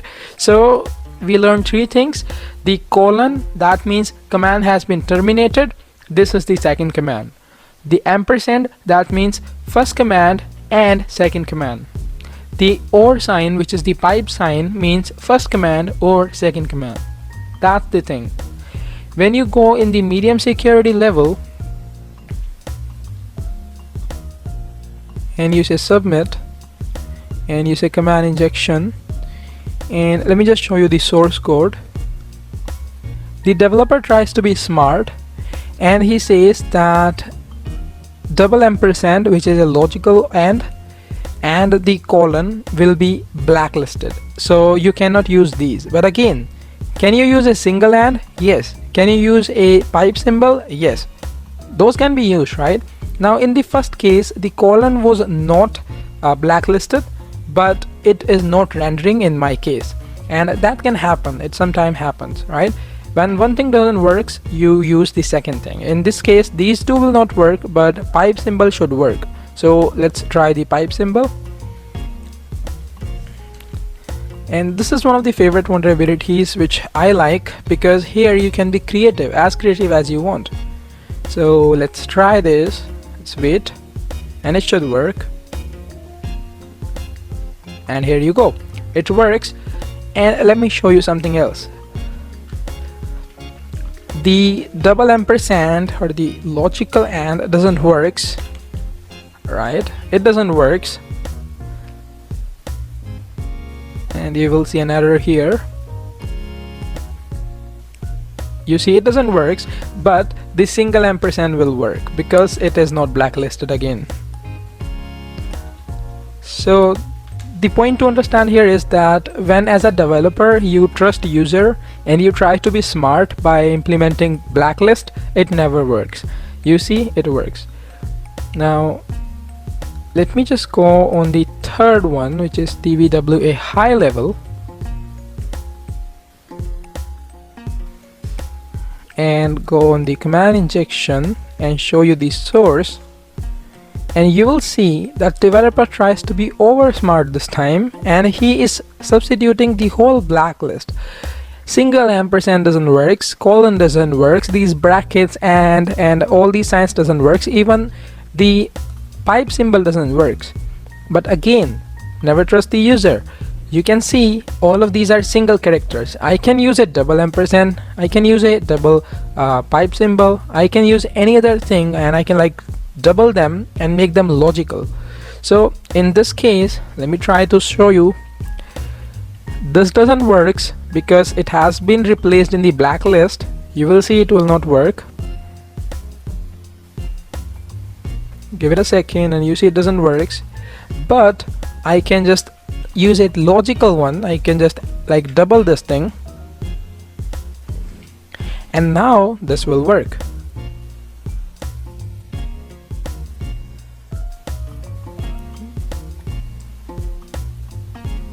And you see, this works. So that's the thing. You never want to use blacklists when possible. And let me show you the secure version of this. So how do you actually secure it? Let me just go in the submit and command injection,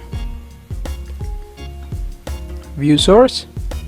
Here you won't find any blacklist at all. You see, there's no blacklist. What it is doing, the application is actually changed. First of all, it checks for the anti-CSRF token, right? That's for the CSRF. Then further, it takes the input. It takes the IP address. Then you see right here, it checks if the IP address is an integer. So it is checking if it is number or not. Then what it is doing, it is breaking the IP address in 4 parts. So you will see it is breaking them in 4 parts. And then it is putting those all 4 parts together. You can see that, right? This whole thing, you can see this whole thing, it is recreating that IP address. So first part of the IP address, it is adding a dot. Second part of the IP address, it is adding a dot. Third part of the IP address, it is adding a dot. And similarly fourth part of the IP address. It is recreating the whole IP address, and this whole thing is securing this whole shell. So you basically cannot exploit this, because it checks that it is a number, then further it divides that into 4 parts, it removes the dots, then it assembles that thing again. So it is disassembling and assembling, and there is no blacklist. This is how you secure an environment. That's why. So it's not trusting the user at all, right? And I still don't understand that on the low level, when you go on the low level, you say submit, you go in the command injection, when you see right here, you will see there is no security at all. So the colon should have actually worked, but in my environment the colon is not working. So your homework is that try this thing and try to have that colon. Okay, so try to add this colon, semicolon, right? Let me just try this once more, and it actually doesn't work for me, but maybe it'll work for you, right? Let me do one thing. Let me try this as well. 127.0.0.1. I'm giving it a legit IP address this time. It says cannot find the host, right? That's the thing. So maybe it doesn't work for me, but it may work for you, right? You want to try that up, and I will keep trying on by adding different IP addresses here, right? Let's say 8.8.8.8. that's the IP address of Google.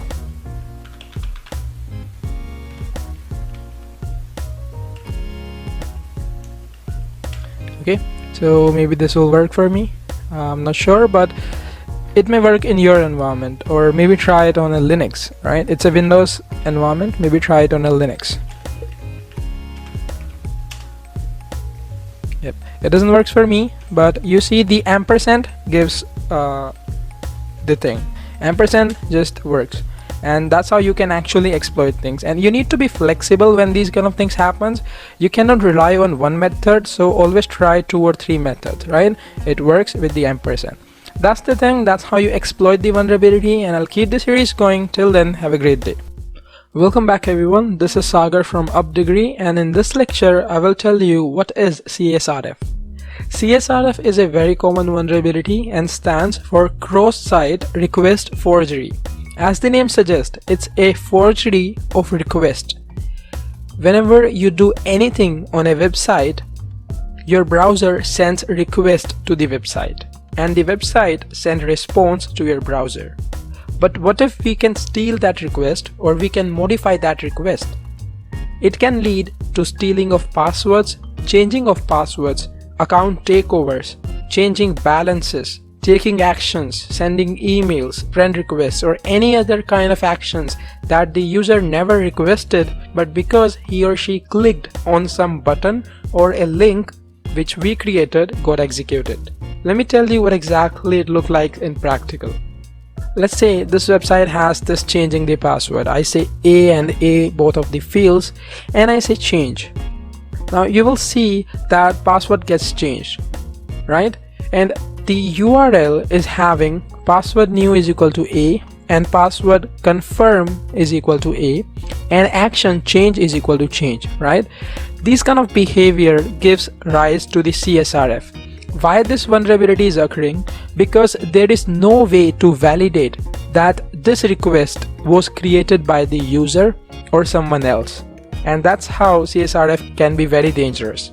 I will continue this series, and in next lecture I will show you how to detect and secure CSRF.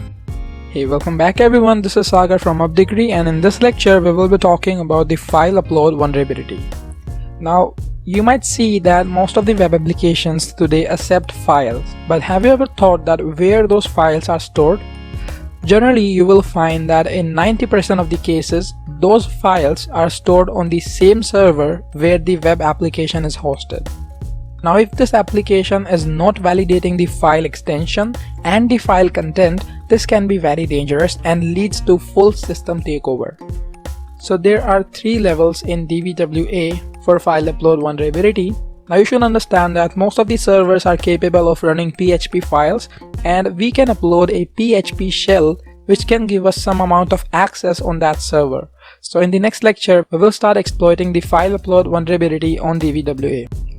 Hey, welcome back everyone, this is Sagar from Updegree, and in this lecture we will actually exploit this file upload form. So right now I am on the low level of security, and when you go ahead and view the source, you will see that it's a simple PHP script that accepts a file, right? Let's try to upload an image file.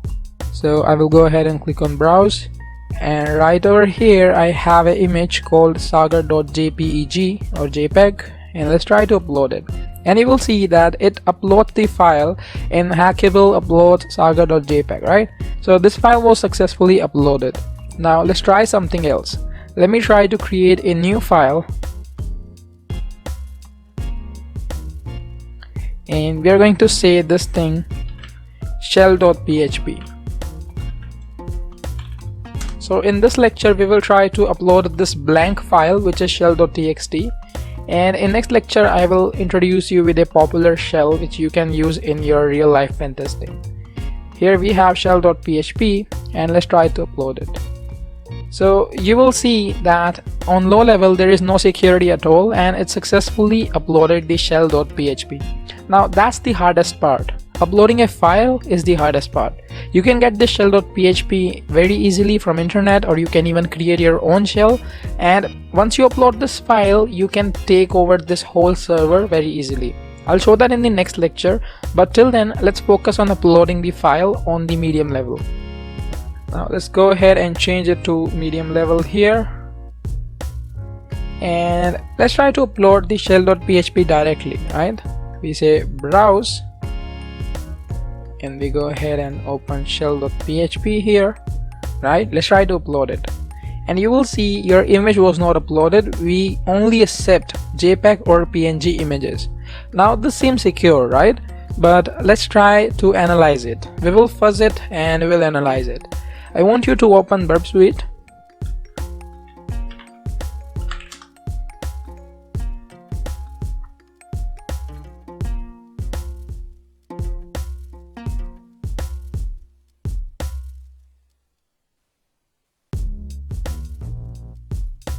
Here you go.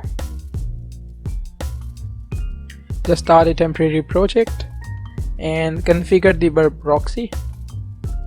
So you go to options, network settings, and just add that proxy here.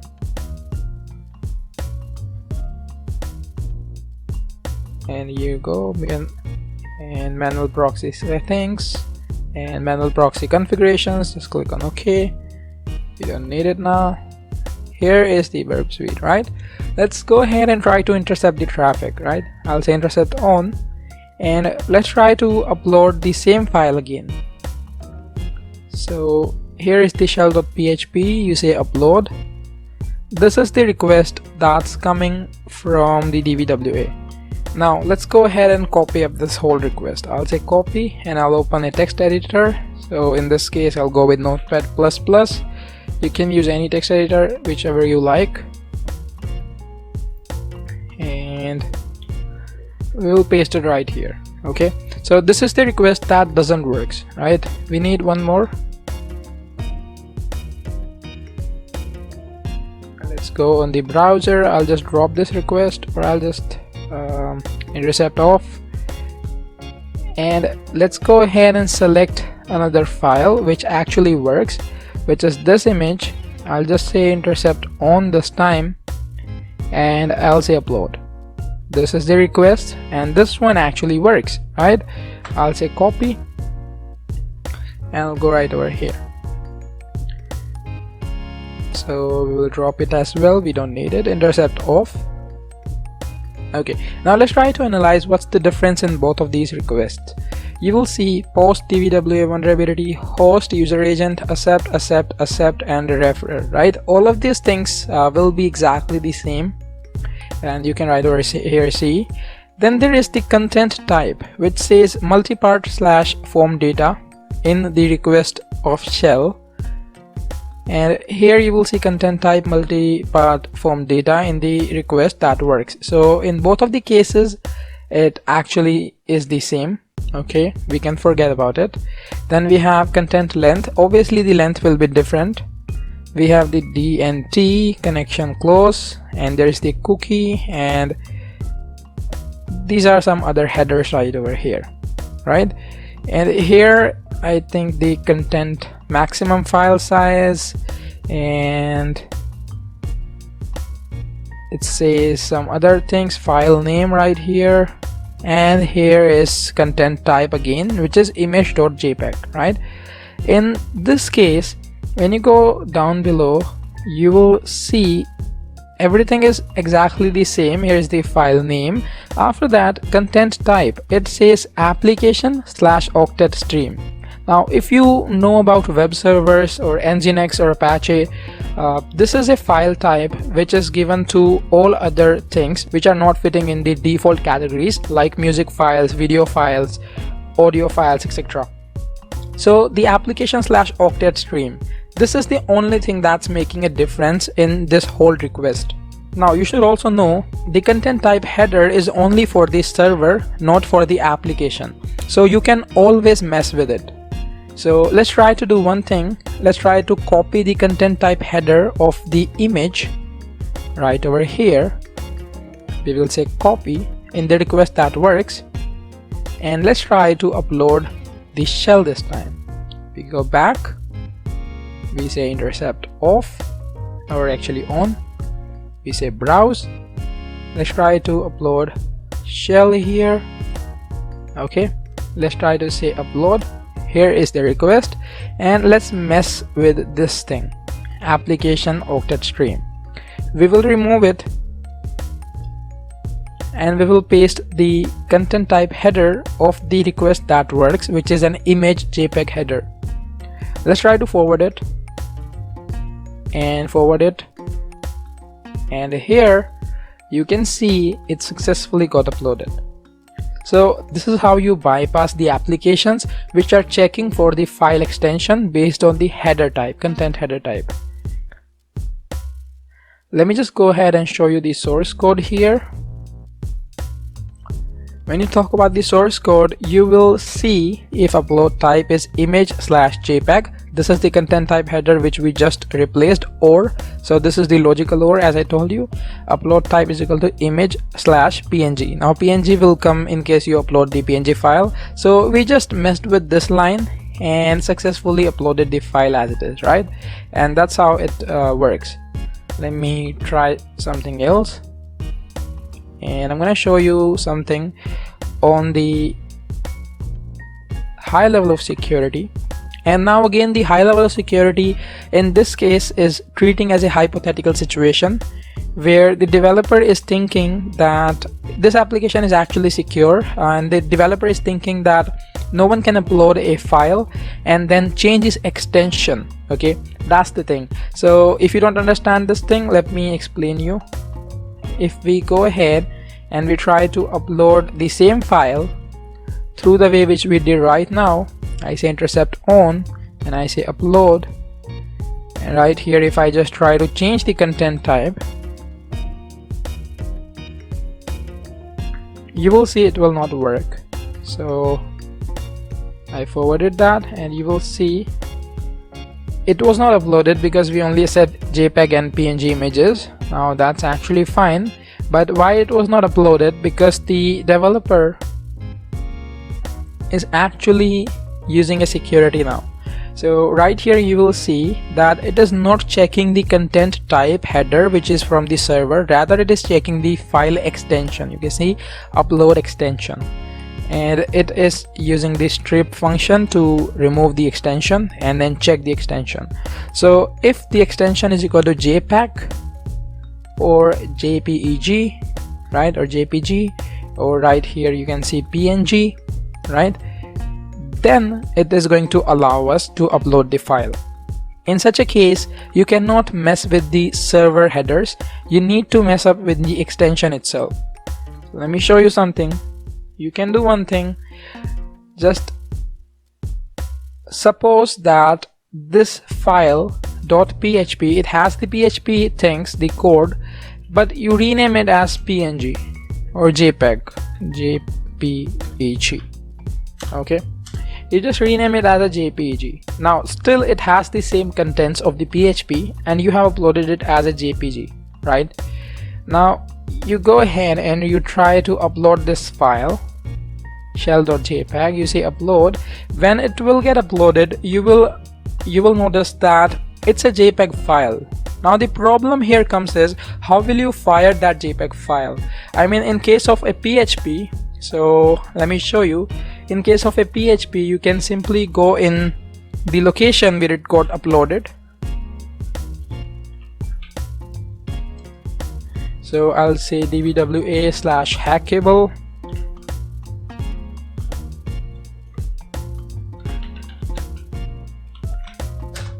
/uploads, and you will find that there are all kind of files. In case of PHP, you can directly open that and it will work, but in case of JPEG, it will always open the image and not render the PHP. So that's a hypothetical situation, and if you can run this JPEG anyhow, maybe there is another vulnerability like command injection, or there is some other vulnerability like SQL injection, due to which you can rename that file in the server itself. Then you can compromise such situation, but I would say that on high level it is actually secure. So unless there is another vulnerability present, you cannot exploit it, but still it's a very low level vulnerability which you can report in this case as well. Now we successfully uploaded a fake shell, but now it's time to show you how a real shell look like. So in the next lecture I will show you a real shell and its consequences. Till then, have a great day. Hey everyone, this is Sagar from UpDegree, and in this lecture I want to show you how exactly you can find some of the real world shells which you can use in your testing. So this is a very easy web shell that I found on internet, and here you can see it's a HTML kind of thing. There it's actually a PHP script, you can just see right here, and what it do is it's going to give you a form that's gonna give you a field, right, that's gonna say command. There you can add your command, whatever command you want to run on that server, and there is a submit button, right, and as soon as you press submit, that command goes with system and it used the PHP value, that's get cmd. That's a like command execution kind of parameter, and with the help of that you are able to run commands on the server. This is the first shell, and it's a very easy shell. You can code it yourself, or you can go on internet, you can say cmd web shell and you should get it, right. Another shells which I want to introduce you are C99. C99 is a very famous shell. Then there is the R57, and it's a great shell as well. So with the R57, that's there is a website, let me just show you. R57, when you say R57, it shall land you up on a website. Is my internet working? Yes. So this is R57 official website. Over here you will find many shells. So it's a upload shell, R57, C99, and there are many others as well, and you can use each of them. My personal favorite is C99, but you can try yours, whatever you guys would like to have. Just for the proof of concept, I just want to show you something. Let me just go ahead. say save. Okay, it's already saved. So it's say like shell.php. I just saved this script in the uploadable folder, and when you now go on the DVWA, okay, I think I pressed something else. Let me go again. Localhost DVWA hackable and uploads. Okay, now here let me just run this shell.php, and you can very well see that's fine. It says undefined index. It should not be a problem in CMD in line 9. Here you get the execute script, right? Similarly, I actually coded one more. This one was my own, so I coded it myself. And here you can add any kind of command, right? And you can just send and it will work, right? And this is the C99, R57 and others. I still don't understand why it says undefined index CMD in line 9. Let me just see. In line 9, if get CMD, okay, id is equal to CMD, it's over here. That's really fine. Maybe this shell doesn't work. I found it on internet, but you can find yourself. This one works. Let me show you its code right here, C99. So this is the C99 shell. You can see it's a huge amount of code, it's a huge amount of lines, and let me just code really down below to show you how many lines of code it is. It is 8025 lines of code. So that's why you can go ahead and try this up, right? There are some other shells, like for the R57. Let me show you how big that is. R57 is also around similar kind of length. It is 7665 lines of code, and they provide you all the features like executing commands, scoping files, uploading files, even the full system shutdown. So you can pretty much go ahead, download them, play with them, try to upload it and try to run them, right? Just go ahead, it's really fun, try it, and I'll see you in the next lecture. Welcome back everyone, this is Sagar from UpDegree, and in this lecture we will be talking about the brute force. Brute force is a very common technique and we use it when we have no other resort. What exactly is brute force? Well, for example, this is a login page, right? Now here you can see you have the username and the password field. Just for a hypothetical example, you don't know username and password. There is no other way to compromise this system. You don't have any other vulnerability. Then what can you do in that case? You can randomly try to guess the username and the password, right? That's the only resort. But there are so many combinations of passwords and usernames possible, and it is practically not possible for a human being to try each and every password. That's where we automate this process. We try various passwords and usernames with the help of some software, and this act is known as brute forcing. Now, brute forcing requires you to have a list of usernames and passwords. If your list contains the right username and the right password, you will be able to compromise the account. Otherwise, it will fail. It can take even days to compromise a password using the brute force, but again, that depends on your list. So just to show you the source code, now in this source code you can see that it basically takes the username and the password, it just sanitizes them, right? Like you can see the function of strip slashes here, right? And here it takes the password input, right? It again strip slashes the password, and it then MD5 that password in the hash, as we already know that it is using MD5 to store the passwords, right? For that, here you can see default values: total failed logins 3, lockout time 15, account logged false. Okay, so this is the important part. This is how you are mitigating against the attack of brute force. You have a variable that says total failed login. So if the login fails 3 times continuously, you lock the account for 15 seconds. there is a delay of 15 seconds in the next attempt, right? And the account gets logged at that time. So here it is false, but in the code it will get true once the account fails 3 times, right? So when you implement such kind of security, when you're checking the amount of logins or the failed logins, that's where you are trying to mitigate against the attacks of brute forcing. So this is the secure version of the application, and in next lecture I'll show you a practical on how to brute force where you don't have any such protection, where the application is not checking for the failed logins, it's not having a lockout time, etc. So we'll be doing a practical on this in the next lecture. Till then, have a great day. Hi everyone, this is Sagar from UpDegree. In this lecture I'll show you a practical on brute force. So just go ahead and restart everything. If you have Burp Suite open, browser open, whatever you have, just restart that once, because brute forcing is one of those attacks which requires a lot of carefulness. It generally doesn't work in many cases, so just restart everything once, right? Because I just want to make sure that nothing is interfering between your browser and you, right? Here we have the Burp Suite. Let me just say intercept is off.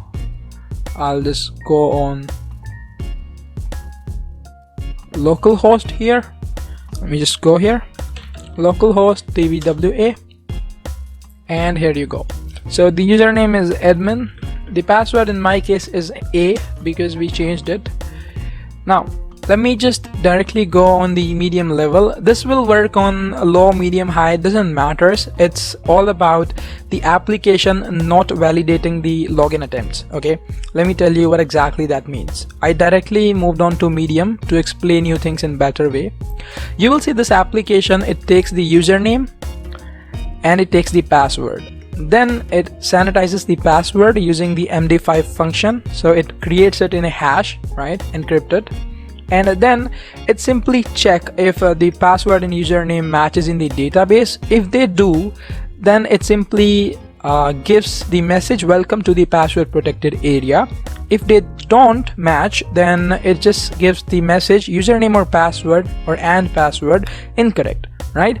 Now in the whole application source code, you can see there is no way to validate that how many login attempts have been failed. That's where the brute forcing comes into the play, right? Let me just show you how this will work. You have to intercept the traffic. We will set up a manual proxy from options. We go to options, we go in the network settings, we say manual proxy configuration, and all the proxy configurations are already set. We say okay. We will go ahead and use the same fake password and username. You say login, and okay, we don't have it yet. All right, I see. Let's try to go on another page. Right, now it is working. So when we go on another page, it was working. I'll just say intercept off. I'll come on this page again and I'll intercept it again. So this generally happens, you know, sometimes the request is not intercepting and these kind of things happen. Just go on another page and try it again. Okay, you say admin pass, check intercept is on, just go ahead and say login. You have the request in Burp Suite as expected, right? Now just forward this request and see the result, and you see password is incorrect. That's fine, we already know it. But the purpose of sending this request and intercepting this request was to get it in the HTTP history. Even if you don't intercept the request, it should work fine though. But I just wanted to make it easy for beginners, right? Now here is the request which we just made, this one. So now here what I will do is I'll send this request to Intruder. Intruder is the tool that is used to attack an application. I'll just say right click, okay, and I'll say send to Intruder, which is right here, or you can press Ctrl I or Command I in case of Mac. So just send it to Intruder, and now you will see that Intruder tabs highlights, right? Just go over there, and now you have the options. What's the attack target? Localhost, port is 80, that's fine. The positions, so positions is where you have the username and the password and the another parameter, that's login. So what exactly you want to do is you want to clear all the positions. Just say clear, everything is clear now. Now you want to select the positions where you want to try different combinations. So for keeping it simple, I will leave username as admin and we will only try to brute force the password. You can use the same method to brute force the username as well, or combine both of them. Select the variable, so in this case PASS that I added, and just say add. And now this PASS, this becomes the variable. So we just told Burp Suite that this is the thing that you have to try again and again in this whole attack. Go on the payloads, which is the third tab after selecting the positions, and here you have payload set. So set one, which is our password, of course, we don't have any other variable, we are attacking the password only. Then the payload type, you have a lot of different types, right? You have a simple list, you have a runtime file, you have even like you have even like a complete brute forcer where you don't need passwords. So you have different type of brute force. The simplest type of brute forcing is using a password list. Okay, I'll show you what that means. You say simple list and here you add a list of passwords, right? For example, I'll say here Sagar, okay, let's say Bansal, let's say password, right? And let's say admin A B C, right? So let's say I want my software, my brute forcer, to attack the password field with all these passwords, right? Now if I have to do it manually, it will take me a lot of time, but the brute forcing software can do it in seconds, right? That's what we are trying to do. Where do you get these kind of list? Because it's not practical that you type all these passwords with hand, right? You use different softwares to generate lists. One of them is CUPP, or there are many other famous lists on the internet. One of them is Darkcode, right? You can check those lists. For this small test, we will use these passwords, right? And now let's go ahead and attack this. Start attack. It gives you a warning that because this is the community edition of the Burp Suite, intruder will throttle the attacks. So that's okay. And just wait for it to process your request now. Now it is like always, it will try a blank password from itself and then it will try your passwords.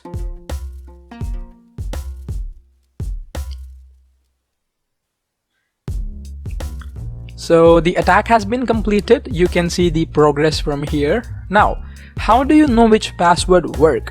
There are three ways. One is that you select something like this one and then you see this request, and you can even say response and render, okay, response and render, and you will see what was the page that Burp Suite got after using the password. So when it used Sagar as password, it is incorrect, right? This is one way, but it will take you years again. Another way is to see the status code. In this case, status code are all 200, which is just okay, right? So we don't get any information from status code. Another way is to see the length of the response, and you can click on the length. It will sort it for you, and you will see there is one which has a length of 4747 and all other have a length of 4709. So this one is different, right? You can just select it, response and render. Let's see what's the result of it was. You will see welcome to the password protected area, which means that this is the correct password. So A is the password of my user account. This is how you brute force things, right? This is how you brute force. And now the only thing that you have to worry about is having a list that has your password. You can again use the popular lists like the Darkcode. So see you in the next lecture. Till then, have a great day.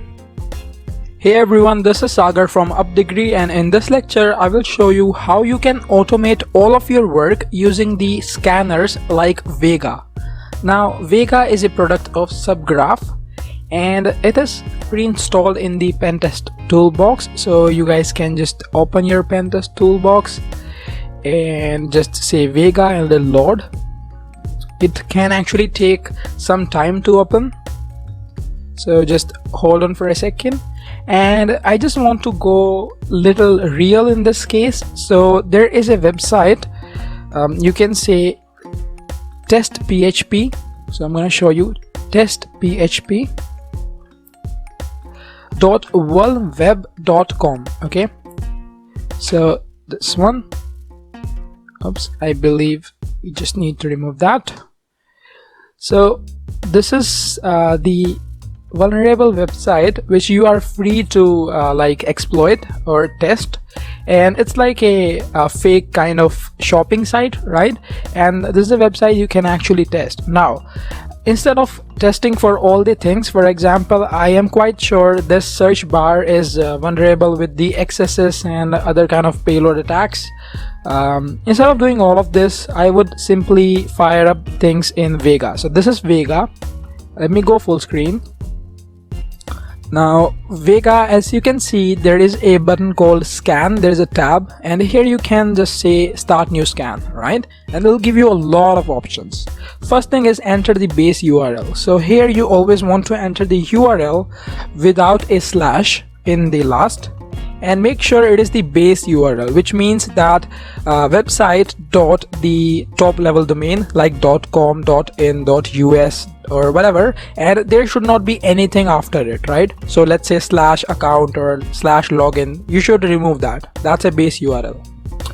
Then you can just go ahead and say next. By the way, you can choose target for scope. So this is like choosing specific web pages, etc. That's the advanced options, but you can select the whole site by the first option. Let's just go ahead and click next. Now here you have a lot of modules. So you have like the injection modules and the RP modules. So these are the modules. Now you can select which vulnerability do you want to test for, right? So all of these vulnerabilities, the default one, let's just go with them, though you can extend the range by, let's say, choosing this one as well, right? So you can extend this range, and Vega has custom modules which you can purchase in markets. By the way, they are very expensive. So like that, let's just click on finish, right? Or actually let's just click on next. There are some other options. In this case, let's say you want to test a website as a logged in user or as an administrator. Then you can add the cookie value right here. You can add a cookie here, and it will allow you to test the website as an administrator or a logged in user. But let's test it as a anonymous user. Now here, exclude the parameters. So these are like some advanced scan parameters which you can exclude from the list. If you want, you can add more here. But I'll just go ahead and click on finish, and let's do a very basic scan, and you will be shocked with the results which Vega will bring to us.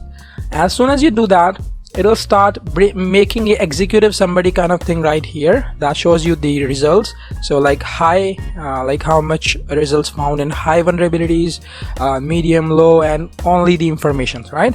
And on the left side you can see what are the exact web pages or subdomains or things like that. So it is right here. Then here is your scan, the progress. You can click on this arrow and it will show you the subdomains or domains.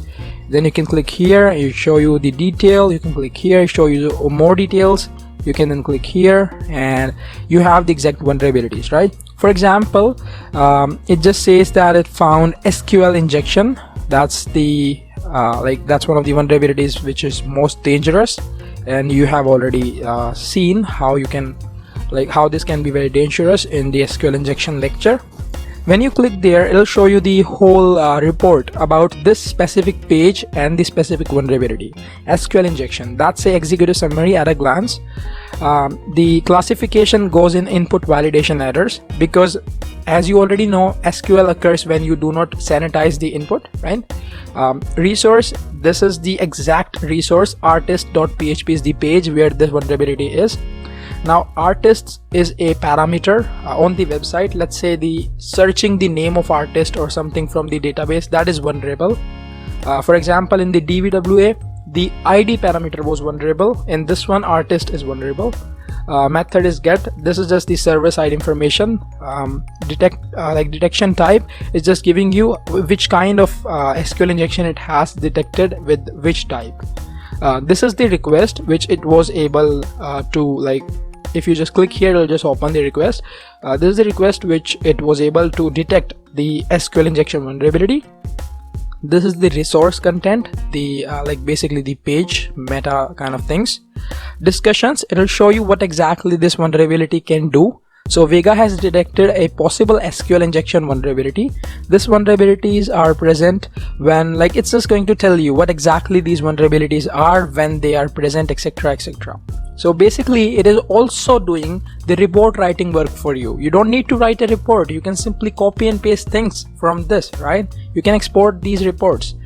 These are the impact. So what can be the impact, and these are the remediation. It is even telling you how to solve this issue, right? This is the remediation and the references. So if you want some more detail about this thing, like a Wikipedia page, some other like most popular kind of websites like OWASP, right? Some more right here. So it's just giving you more references, and this is how Vega can help you a lot in working with such kind of things. You can click on this and you see in the executive summary you have cross-site scripting. See the XSS, that's on 18 pages, right? SQL injection on 7 resources, and MySQL errors were even detected. So that's also a possible injection on the 3 resources. Remote file inclusion, like 1 resource, and things like that. So you have medium level vulnerability, low level vulnerabilities, but if you combine a lot of low level, it sometimes become medium or high, and some information which can be very, you can say, important while doing such kind of things. So this is how you actually use Vega. Now I believe the scan is still not complete. Let's just see. You can see it's still not complete, less than even 50%, and we still have like all of these vulnerabilities, right? I think 49 vulnerabilities in less than 50% scan. So I'm just going to stop the scan by clicking here. Alright, and that's how I just stopped this scan, and you guys can continue with this thing, and you can like check up some of the help, and you can actually go ahead and reset the workspace if you want. So it'll just reset the whole thing for you like a new one. There are some more options here which you might want to check, sorting things, etc. Like you can sort things from here. You can right click on these and it'll remove the scan. You can right click on these and it'll remove this kind of vulnerability, right? Specific thing if you want to remove from this, right? If you want to remove this, if you think that while testing it manually you find it was a false negative or a false positive. So what is a false positive? When the Vega is saying that it is a vulnerability, but in reality it is not. So you go and you test that thing and it is not a vulnerability. That's a false positive. A false negative is when Vega miss a vulnerability which you find in manual testing. So those kind of things always occur with these kind of scanners, and I hope I was very clear in this lecture. I hope you enjoyed it, and I'll keep the series going. Till then, have a great day. Hey everyone, this is Sagar from UpDegree, and in this lecture I want to go over the SCD vulnerabilities, that is the source code disclosure vulnerabilities. Now that's a category, and how does like a source code disclosure becomes a vulnerability? We will be understanding this thing. For this lecture I am on a page which is testphp.vulnweb.com/listproducts.php and then a question mark cat equals 1. Now if you want to reach this page, just open the testphp.vulnweb.com, then just go in browse categories, and in categories you can actually have all these categories. Just open anyone, you will be on this page, right? So here I want to show you how this vulnerability can be very you can say can be very dangerous. For example, we have this image here. I just click on this image and it opens this image. Very normal thing, right? Let's try one more. I just open this image and it opens it, right? But if you see the URL, you will see that showimage.php question mark file equals, and then there is a folder and the file name. Well, what exactly is going here? This website has a PHP file that is capable of opening other files of the website. This is a source code disclosure vulnerability. So this is a potential vulnerability. What can you do with this? Let's try to remove this. Let's try to press enter. And it says that the content cannot be displayed because it contains errors. if you want to see these errors, you can maybe use Burp Suite and intercept the request and you will get them, right? Let's do one more thing. File equals, let's try index.php.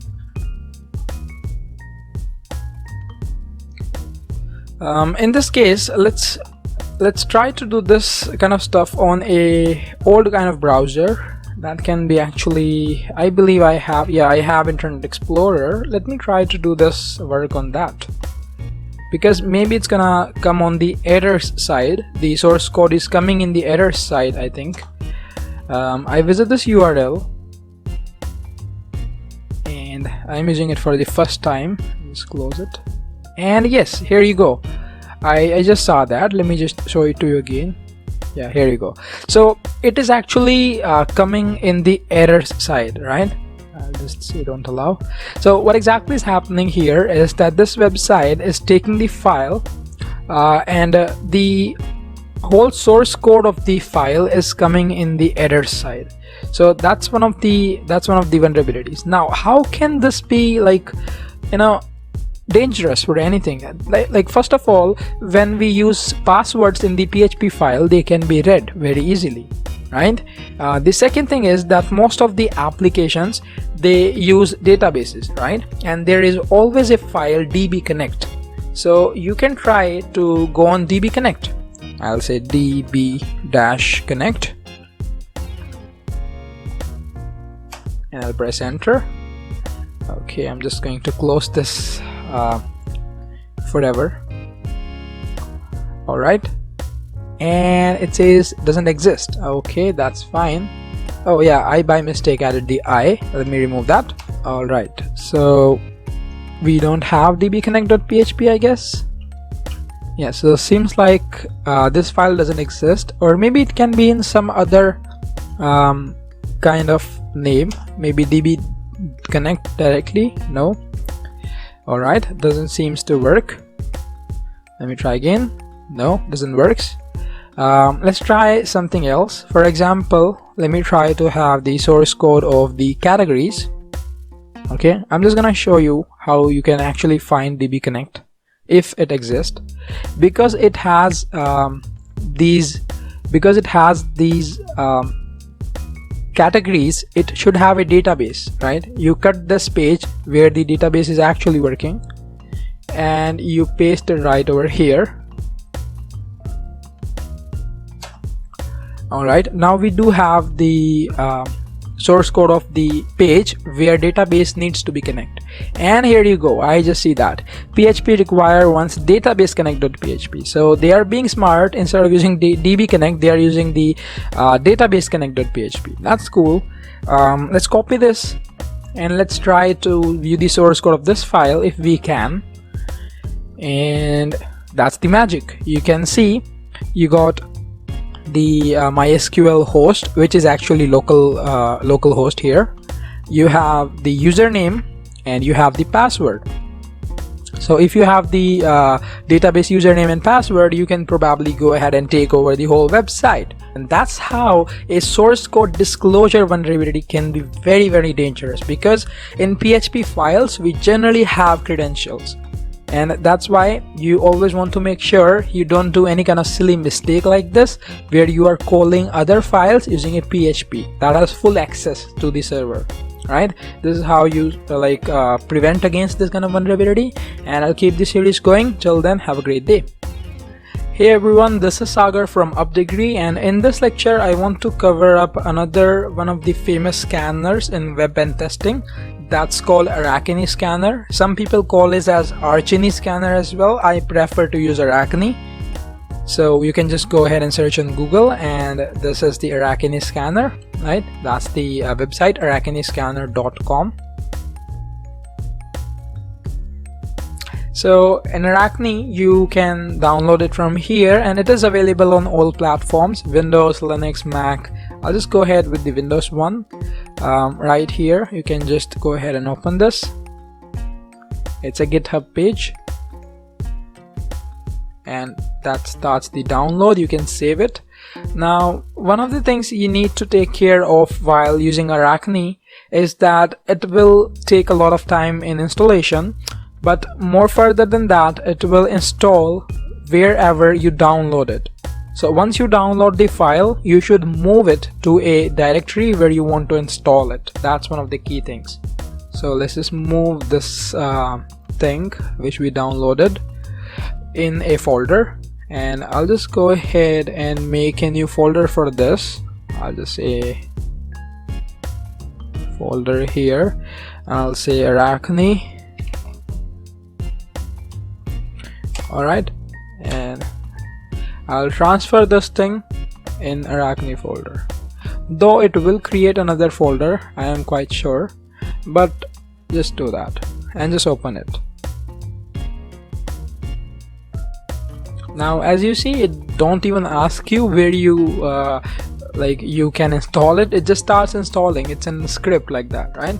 And you can very well see it's making a folder here and installing the whole thing. Alright, so I just got extracted, and now let's go ahead and see what's there in the folder. You got a folder that's the bin, and you got a folder that's system. So system basically contains all the code and other kind of things for Arachne, right? And we just want to go and work with Win. Though you have a readme.txt which you can actually go ahead and read if you want, that shows you the email address for the administrator and the password, right?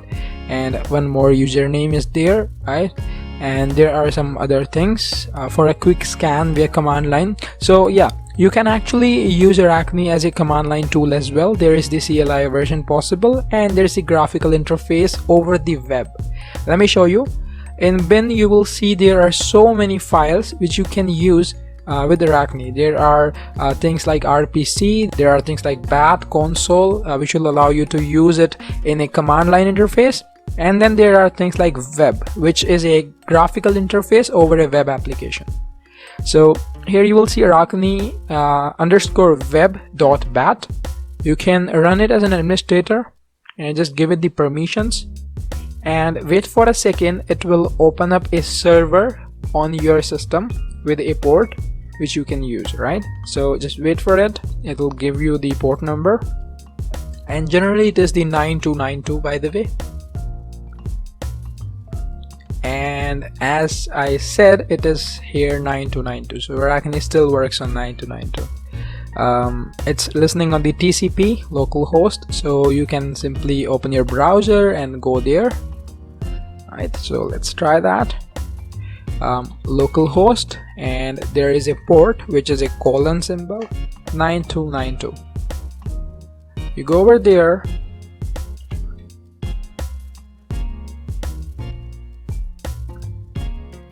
just copy this thing and paste it here, copy the password, and you can always change this password and even the email from the interface. So let's just paste it here and let's say sign in. Alright, this is Arachne web scanner, and here it's simply you can create profiles. For example, you can create different profiles for different vulnerabilities, like it's a SQL injection vulnerability scan, it's a XSS scan. You can create more like this. There are other things like dispatchers and users which you can manage, and there are scans. Let's click on new scan. You can, by the way, schedule scans. So for example, if you have a company that has a website and you want to have regular scans daily, you can schedule that and it'll automatically pick up these scans. For the target URL, I'll go with the testphp.vulnweb.com. So just remove the slash and make sure to add the protocol. So we will be using the HTTP protocol because I believe this website doesn't support HTTPS. So let's go ahead and do that, right? HTTP and ://. All right, so here you can always choose your profiles. The default is for scanning everything, and you can actually check that. So do you want to share it with other users or not? You can always click those users here. You can add a description for this scan for reference purposes. Here you can like add things like instant count, like instance counts, or you can schedule things. And let's just go ahead and click on go. That's gonna be a very easy scan. So this is how it's gonna actually install, it's gonna actually scan everything for you now. And just wait for it. It'll like take some time. It'll initialize the scan, it'll load all the plugins, and it'll start scanning. By the way, I just want to show you the profiles in the new tab till it works. In profiles, you will see you can actually create profiles where you can scope things. You can specify what protocols you want to use or what vulnerabilities you want to scan for, and it just asks me to allow access. So it's the Arakani Phantom.js framework. I'm gonna allow that. So this is the scope which you can like add, and it'll create vulnerabilities for you, right?